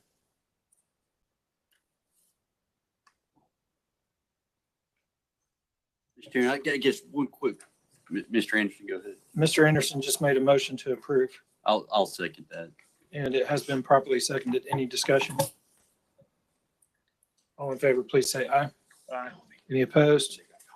Motion carries. Mr. Schultz, does this go on to county commission? It does As a not. special permit? It does not. It rests here. Now, the opposition does have 7 days from today's action to let RPA know about an appeal. If they want to appeal this decision, it goes to the county commission at that point. Okay. But the opposition has to let us know within 7 days by filing a letter to RPA. Okay, thank you. Next, Just one. next case on the agenda is case 2022-0123, and this is located at 1817 Ridgewood Drive, and it's an application rezone from R2 to RTZ, and has a staff recommendation to deny. Is there any opposition present? All right. Well, thank you all for bearing with us. You've been here a while. And is the applicant present? All right. Mr. Schultz. Case 2022-123 for 1817 Ridgewood Drive. This is a request to rezone from R2 residential zone to RTZ residential townhouse 0 lot line zone for townhome development. It's about a little less than half an acre in size, proposing 4 townhome units. That's a density of 9.52 dwelling units per acre. Looking at the zoning map, you see everything around this property is zoned R2. There are no other RTZ zones nearby this property. There's been no recent zoning history for this property. Again, there's no RTZ near this property, and the closest R3 and RTZ zone on the west of this property across I-24. This is going up the ridge cut. Just some notes about the current zoning. It's currently zoned R2. The R2 zone does permit two-family dwellings or duplex. It also permits townhouses. The R2 zone is the only zone that permits a 2-unit townhouse. Some of the lot standards, townhouse is 4,700 square foot. Minimum lot frontage is 30 foot. You can also do a duplex in this zone, which is minimum lot size of 9,500 square foot and a lot frontage of 60 foot. The RTZ zone was amended about 2 years ago to allow single family townhouses and multi-unit up to 4 on one lot. At that same time, we amended the lot size requirements to allow single families, lot size of 3,000 square foot, townhouse of 1,700 square foot, and multi-unit of 7,500 square feet. Also, the lot frontages were reduced to 25 foot for single family, 16 foot for townhouse, and for multi-unit, 75 foot. This is a vacant piece of property. You can see on the screen to the west of this site, it's a vacant piece of property, which is the right of way for I-24 going up the ridge cut.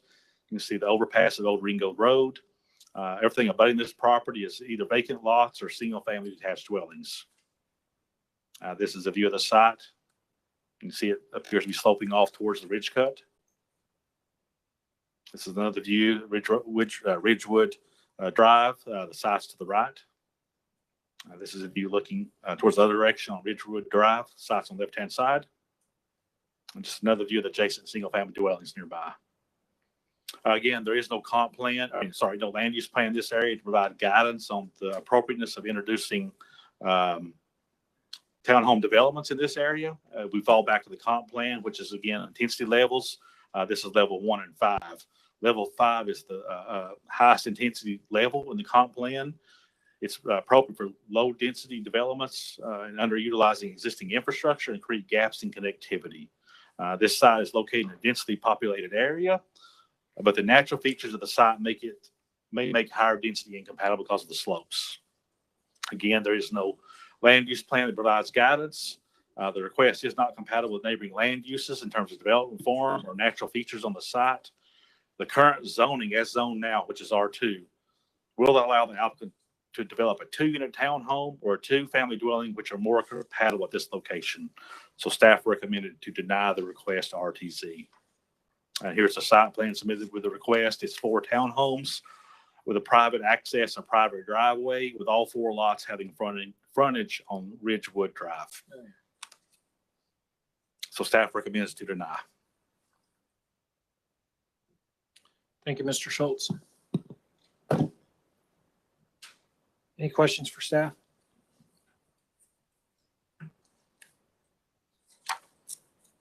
Any questions for Brian? No. Yeah, refresh it. All right, we'll hear from the applicant first and then opposition.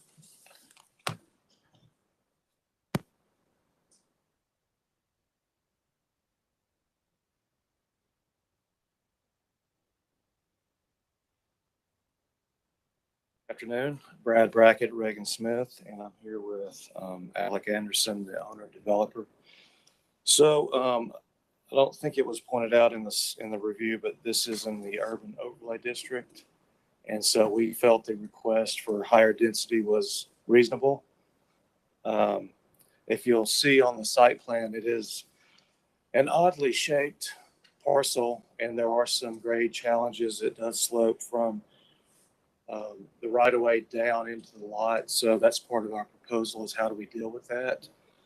And our thought is to do the garages on the backside and have them underneath, and then have that help mitigate the slope challenges.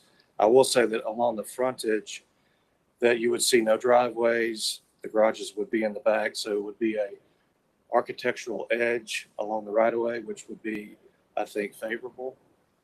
Also, any other guest parking that we would propose would be tucked away and not visible from the right of way. So it is an oddly shaped site, and it is in the urban overlay district. And so we felt the rezoning to the RTZ would be appropriate. And we're just asking for 2 additional units. And as you can see, the building is 50 foot deep, about 68 feet across. So it's scale wise, it's not totally out of character with the surrounding structures size wise. It is comparable in size. I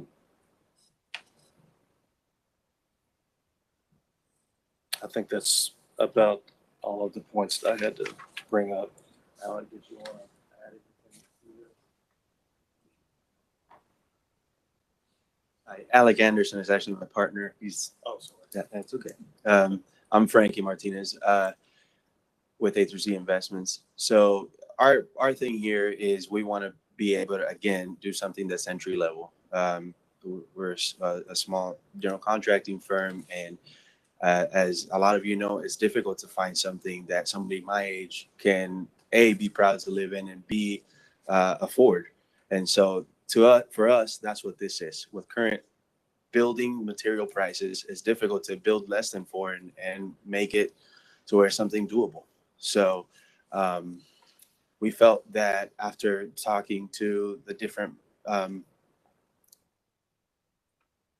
some of the staff members, that this was the best way to go about it. Thank you. Any questions for the applicant? I will say one more thing. We have basically one direct neighbor to the left there, which I have not been able to get in touch with. And then to the right, there it's basically I-24. So there aren't any neighbors there to the right. And as you guys can see on the back there, the same way. So we really only have the one neighbor immediately. I'll just point out too that this is infill development, which I think is important for the community. We're not going out and trying to do something where there's no infrastructure and whatnot. So as a principal, I think this is good type of development to come in neighborhoods and refurbish and do projects that are meaningful and meet the conditions of the site. Thank you. Thank you. All right, for those of you that are here in opposition and wish to speak, come on up to the mic.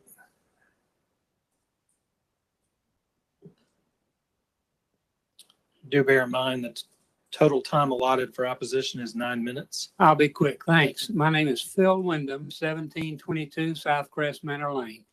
I've already missed one doctor's appointment, so I'm not going to tarry.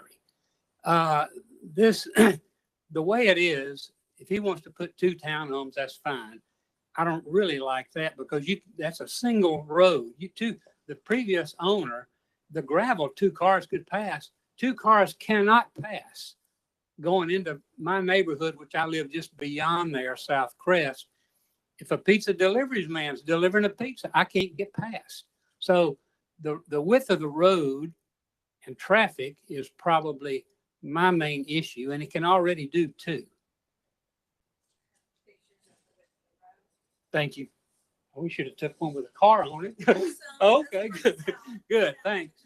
But anyway, that's, it's just, if the guy wants to put 2 up there, he can legally do so, even though I would be opposed to that. Now, below there looks like there's an alleyway, and if they did do 2, not 4, can they access that so they don't have to use the existing road for construction?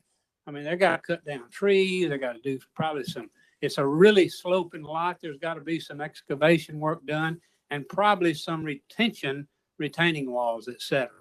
So that's my issue, and I'll let the next person step up. Thank you. Good afternoon. My name is Julia Smith. I live at 1900 Ridgewood Drive. I also own several other lots in the neighborhood up on Sunset Terrace, 23 and 24, which I recently purchased to prohibit this type of activity in our private, comfy, cozy neighborhood community. I also own 1801 Sunset Terrace, which is pretty much right above this lot. And the neighbor would be my stepdaughter, who has recently sold her home to, I guess he's not here today, But I've been in this community since 1994. Love it. It's convenient, but it is a very narrow street. That is one of our biggest concerns. Yesterday, Mr. Allen, his wife was here earlier, had the fire truck in there. He's over 90 years old. He was having issues. The fire truck hogged the whole road.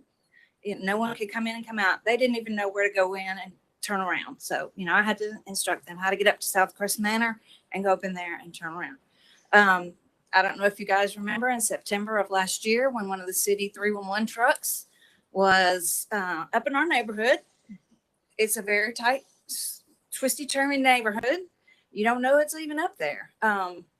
Came down the hill and crashed into someone's home and took down their garage. So the city, the ambulances, the trucking company had the whole roads blocked till 3:30 that afternoon. And you're like, I don't know what she's talking about, but it was an event. Yeah, I went back to my pictures on September the 9th last year. All these people were out there. The other thing is the erosion. Because we all live up on that hill, and any work done on that level is going to have major erosion right down onto I-24. The previous ownership there was a house that burned about 12 years ago. There has been no upkeep, none. So I'm sure that the foundation and all the property has probably had major erosion as well. And one of my questions back to the applicant is, where does he live now? And does he plan to live there in the future? There's 5 minutes remaining for opposition. My name is Bob Bowling. I live in 1822 Sunset Terrace. And if I'd have known these two were going to tell everything that I had on my mind, I wouldn't have gotten up here. And, but that's the way it is. And I just do want to say the pictures that's showing there looks like a big wide road.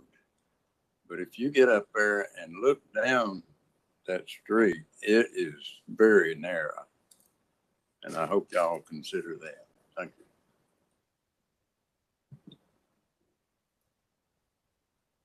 My name is Wanda Bowling. I live at 1822 Sunset Terrace, and we've lived up there for 43 years. Love it up there, and we don't need any more traffic up there. And all I got to say, we don't want it. That's it.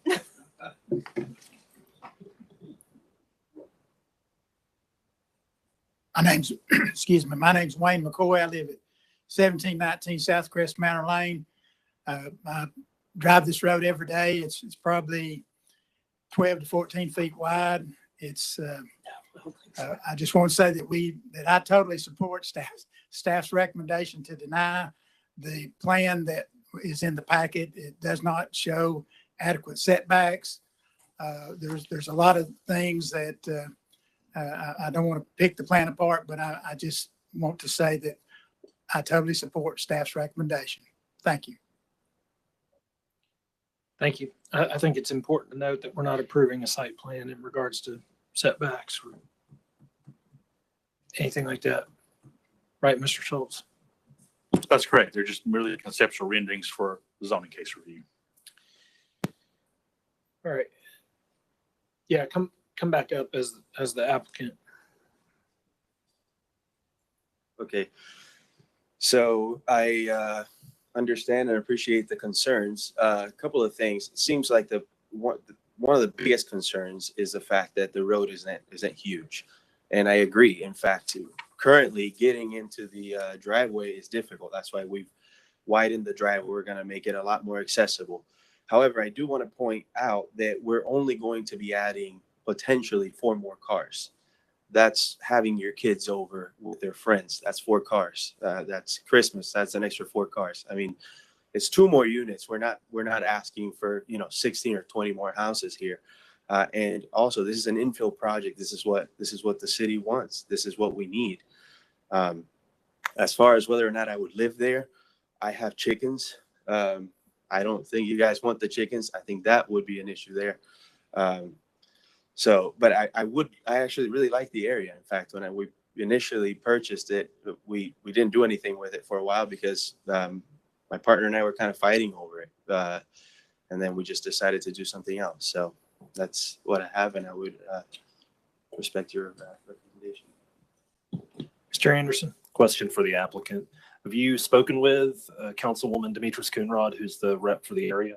I have, and she is for it. I thought she would be. I anticipate this will pass when it gets to city council, but I guess we'll see. I'm going to do what I can to get it there. Thank you for building infill housing. The condition of the road is not your responsibility, it's ours. So I move approval. Second. We have a motion to approve and it has been properly seconded. Any discussion? All in favor, please say aye. Any opposed? Motion carries. Thank you. Thank you.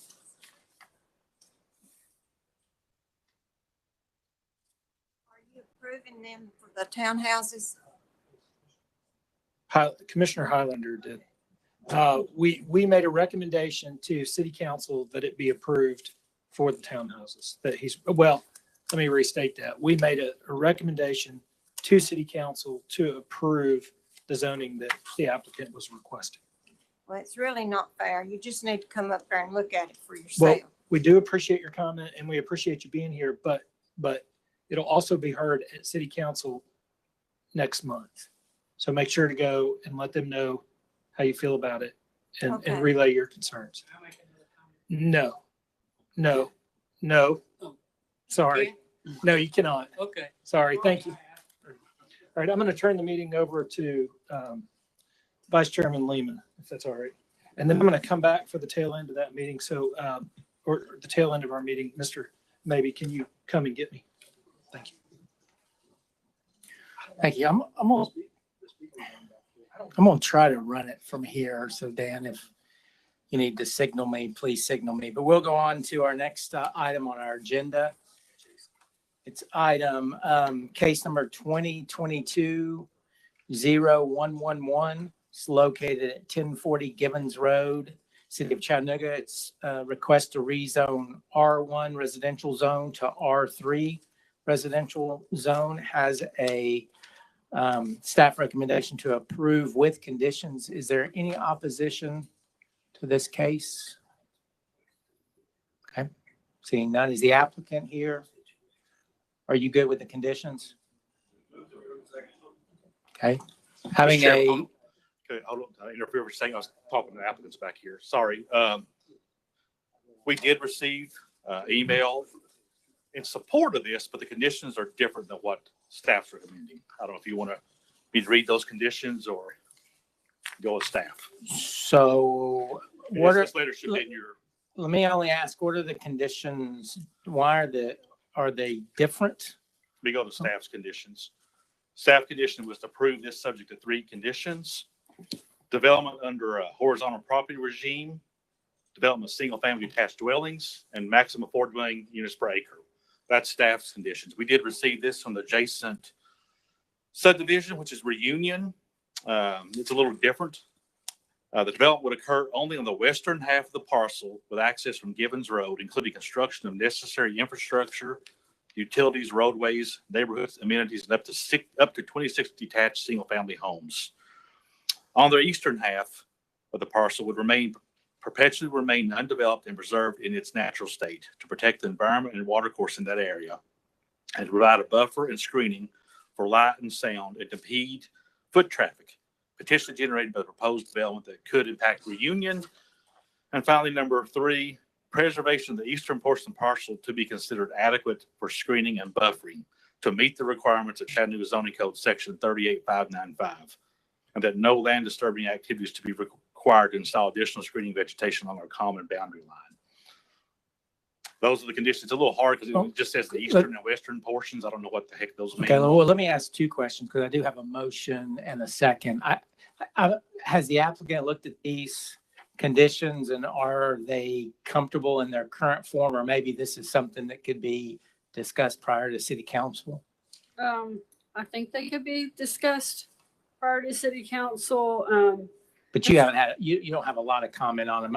I don't, and Mr. Schultz is right, saying the western half of the parcel is very vague. We are condensing our development to the western portion. There is a very large buffering distance between the development and the property line for Reunion and the the number of dwelling units is the same with the staff condition, with the staff proposal and with what we're proposing. Well, let me offer, unless whoever made the motion and seconded it wants to amend their motion, maybe if the applicant's okay with the conditions set forth with staff and per the motion, and also maybe okay with some of these other conditions that have been at least requested, then maybe that's something that can happen between now and city council. Who made the motion? Are you good with your motion, staff recommendation? Okay, and there was a second, properly seconded? Okay. Okay, good. Any discussion on the motion as is? And thank you, Mr. Schultz, for at least bringing that to our attention. You're welcome. Okay, seeing none, all those in favor say aye. Aye. Any opposed? Motion carries.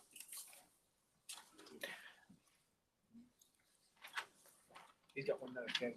Next item on the agenda is case 2022-0124. It's located at 4509 Kelly's Ferry Road. It's application to rezone from manufactured home park district and A1 agricultural district to R3 multifamily residential district. Has a staff recommendation to approve with conditions. Is there any opposition? The applicant here, you good with the conditions? I believe there's one condition. Okay, we got that or I would entertain a motion. Second. Okay, have a motion to approve. It has been properly seconded. Any discussion on the motion? All those in favor say aye. Any opposed? Motion carries. Okay, moving into amendments and resolutions. Chairman Collier.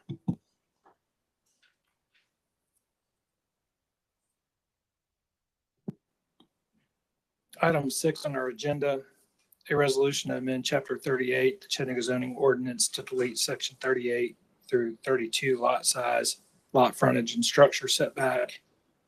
Mr. Schultz. Sure. Currently in section 38, 32 in the zoning code, it provides provisions that the planning commission can grant variances for lot size, lot frontage, and structure setbacks.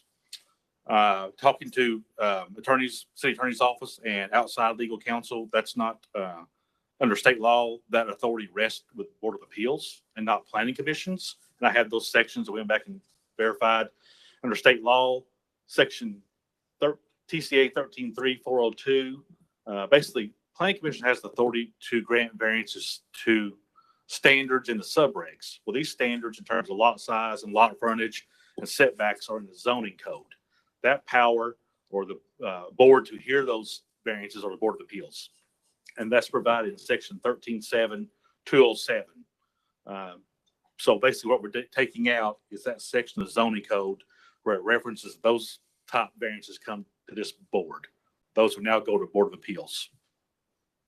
Mr. Schultz, would it also be an option to rectify it by moving lot size, lot frontage setback standards to the subdivision regulations?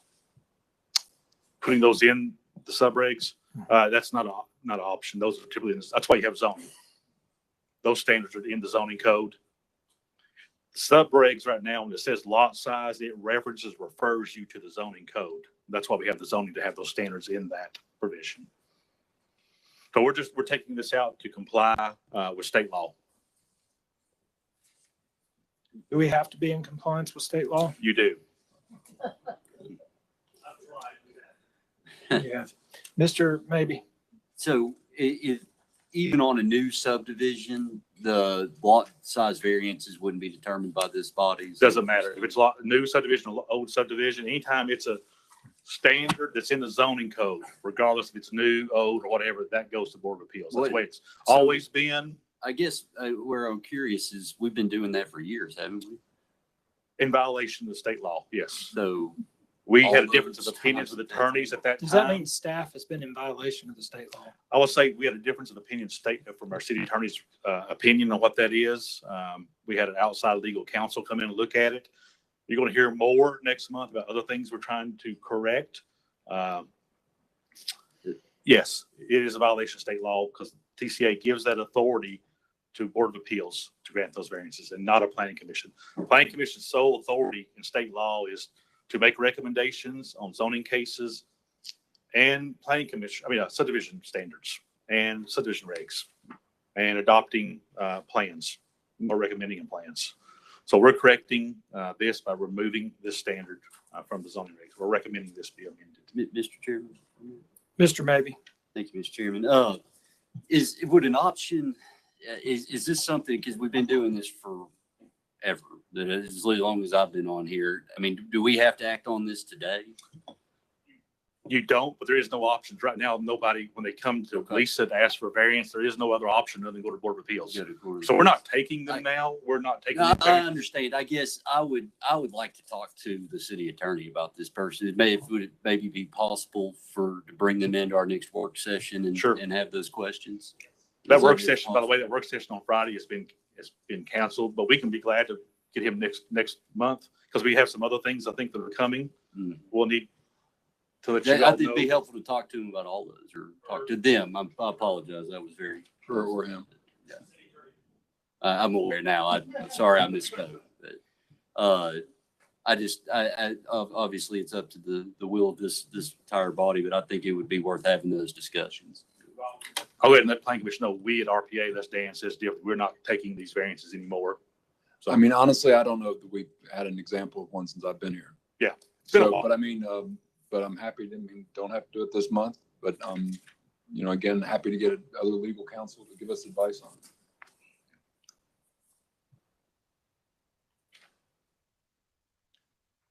Mr. Anderson. Just wanted to officially say I'll have the city attorney address this body soon about this. I'll ask her to.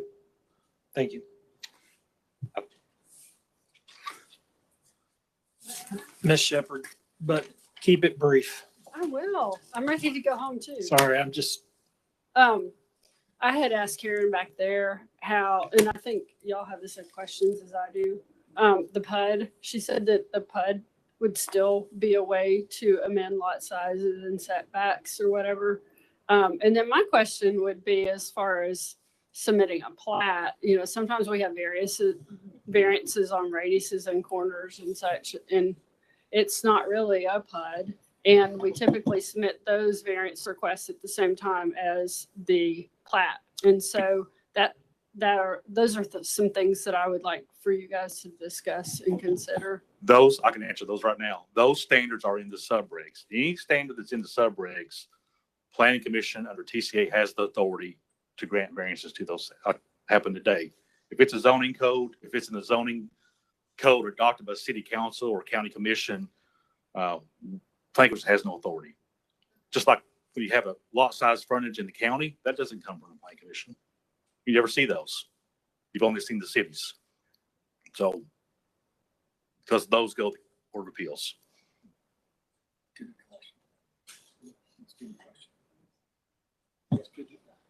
so Mr. Lehman raises a good point. How do we press charges against the city? I mean, it was Mr. Lehman's idea. Well, It's David, Brian's David's specifically. calling me back here. I guess since I'm the staff, I guess that's me. Like to press charges. What's the will of the commission?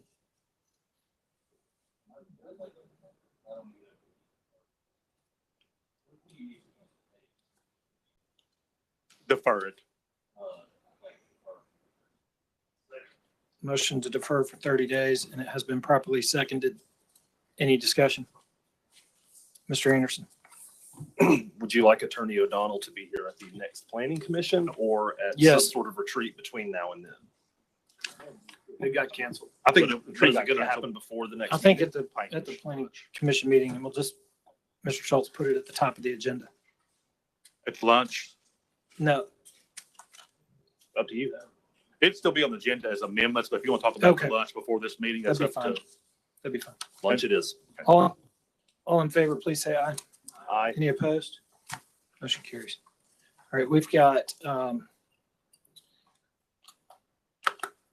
me just cover the tail end of the agenda and then turn it over to staff for updates. If it's all right, we'll just close out our official meeting. Sure.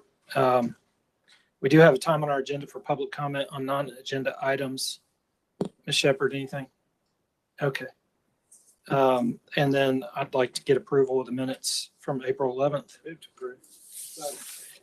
Any discussion? All in favor, please say aye.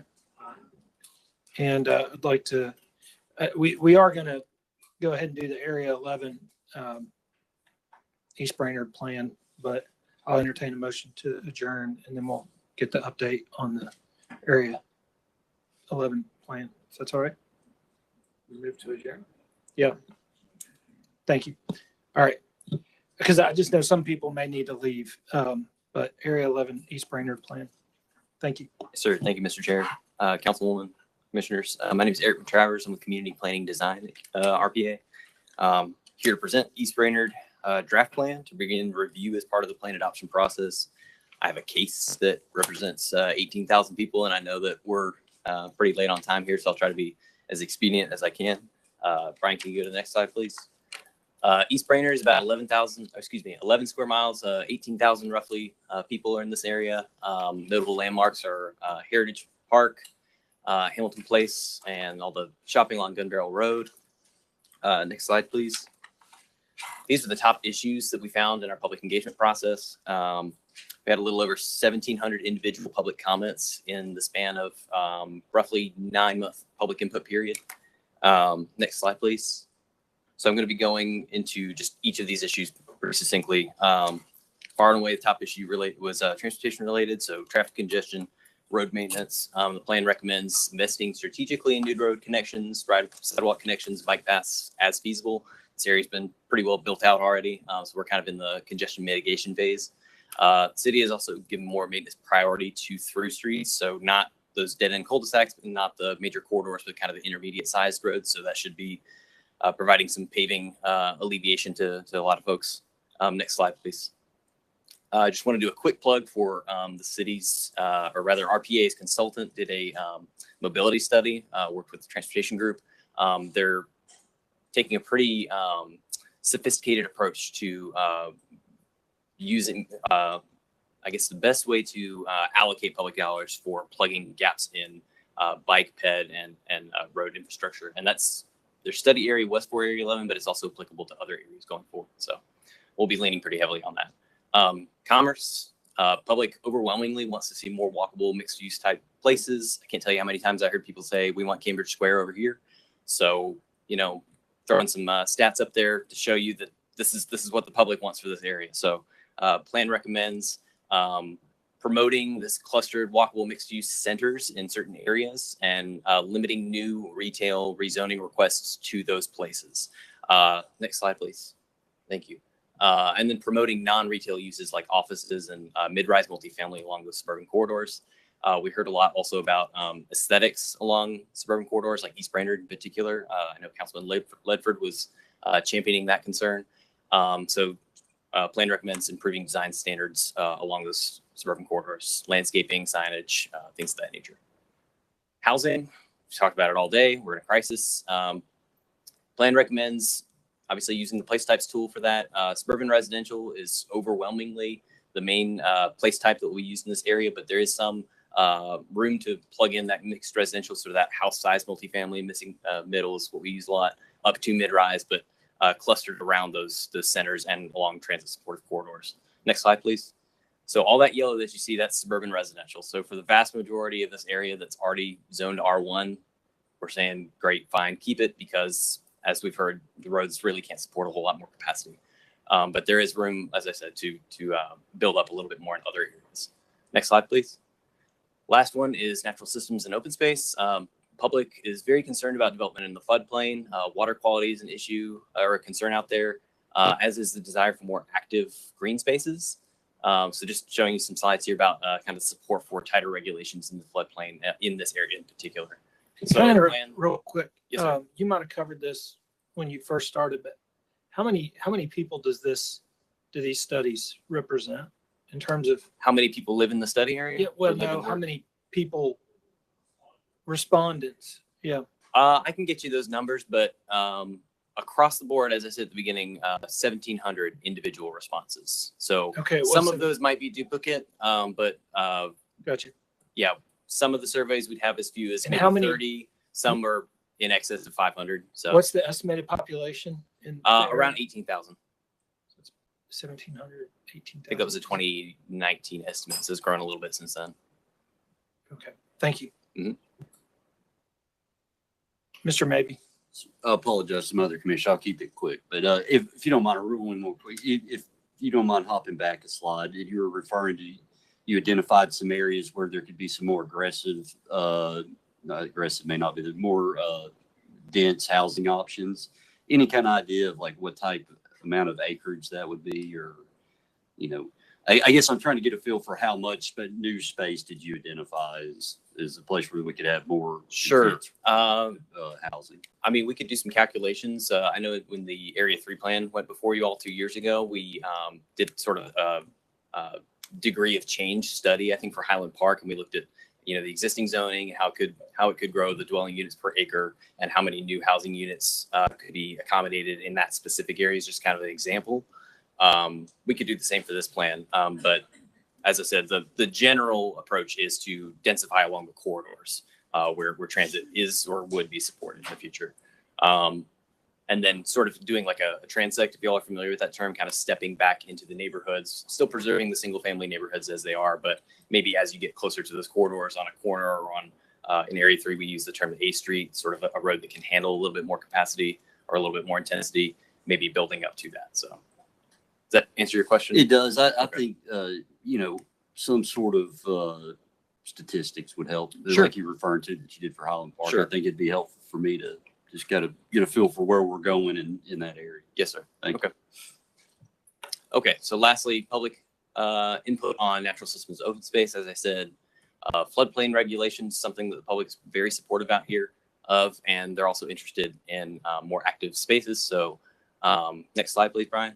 So the plan is recommending a flood hazard overlay zone. That's just saying in areas where 100-year and potentially 500-year floodplain, maybe to have a little bit stricter regulations in terms of setting aside more undisturbed open space, close clustering of homes or buildings, as well as less impervious surfaces, things of that nature. Conservation development tools. Obviously, that means we have to have the tools in order to do that, right? The closest thing we have right now is the R1 open space option, which is close to that, but I think the public is wanting something a little bit more in line with sort of what you would see maybe in like Serenity or some of the other developments throughout the Southeast. It's a very marketable and desired product, but we don't really have an option to build that type of product here. So, and then lastly, promoting environmental restoration. That's just saying in places that are already built out, maybe the city can have some better incentives in terms of watershed protection, stream buffers, that sort of thing.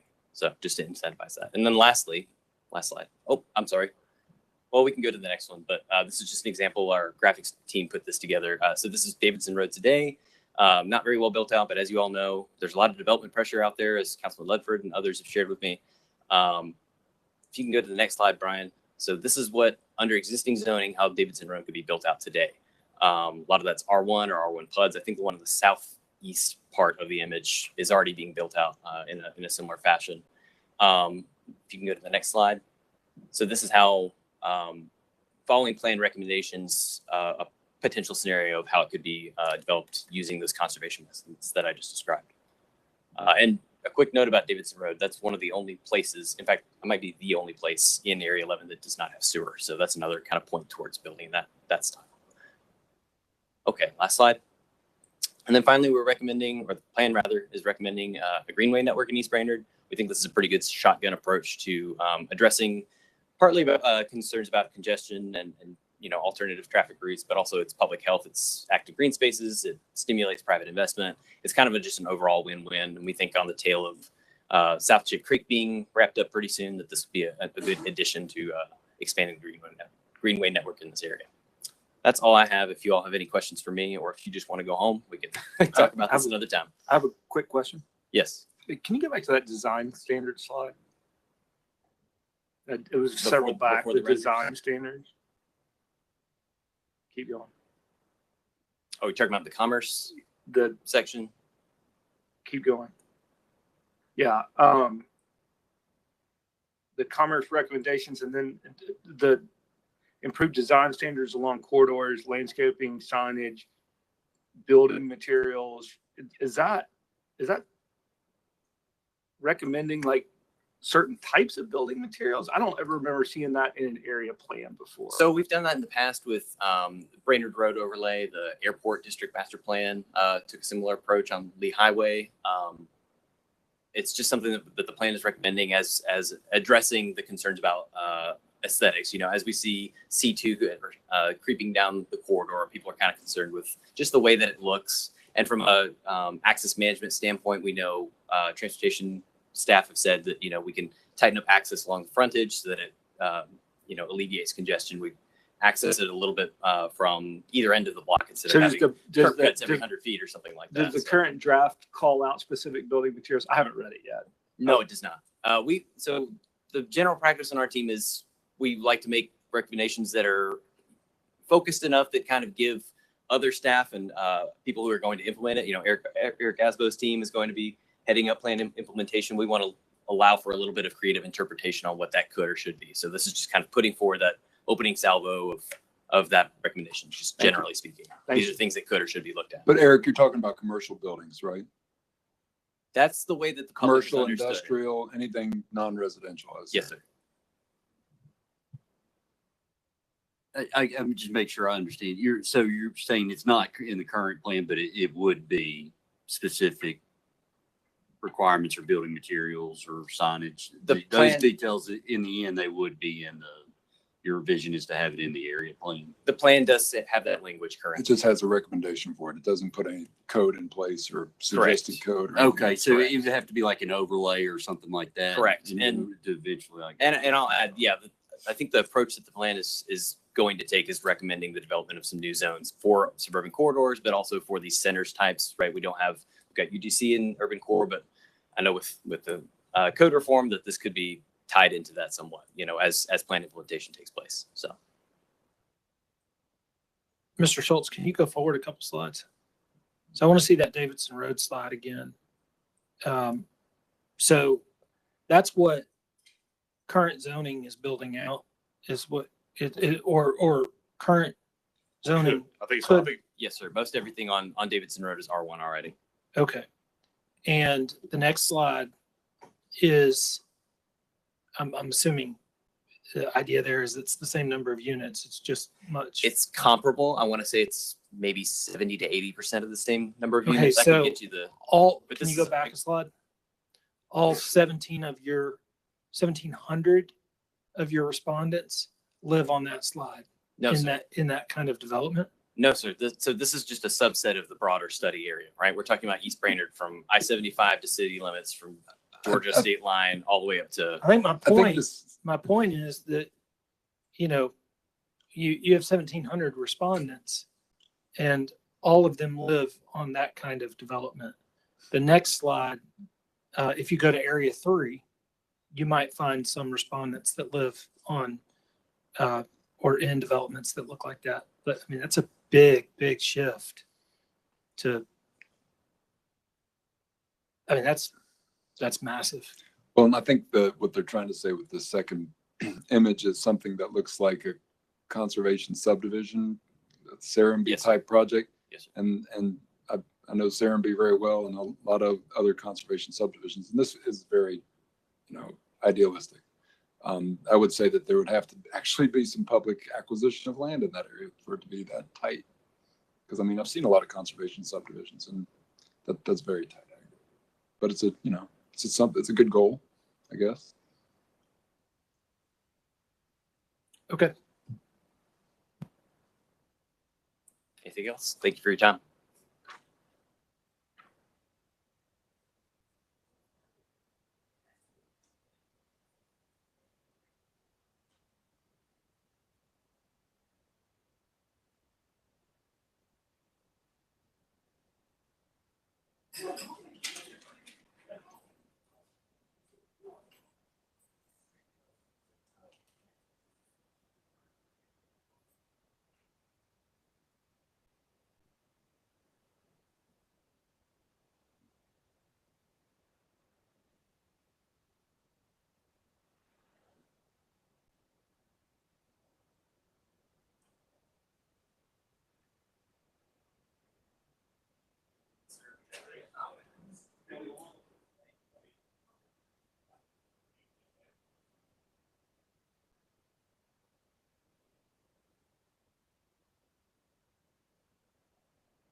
Thank you.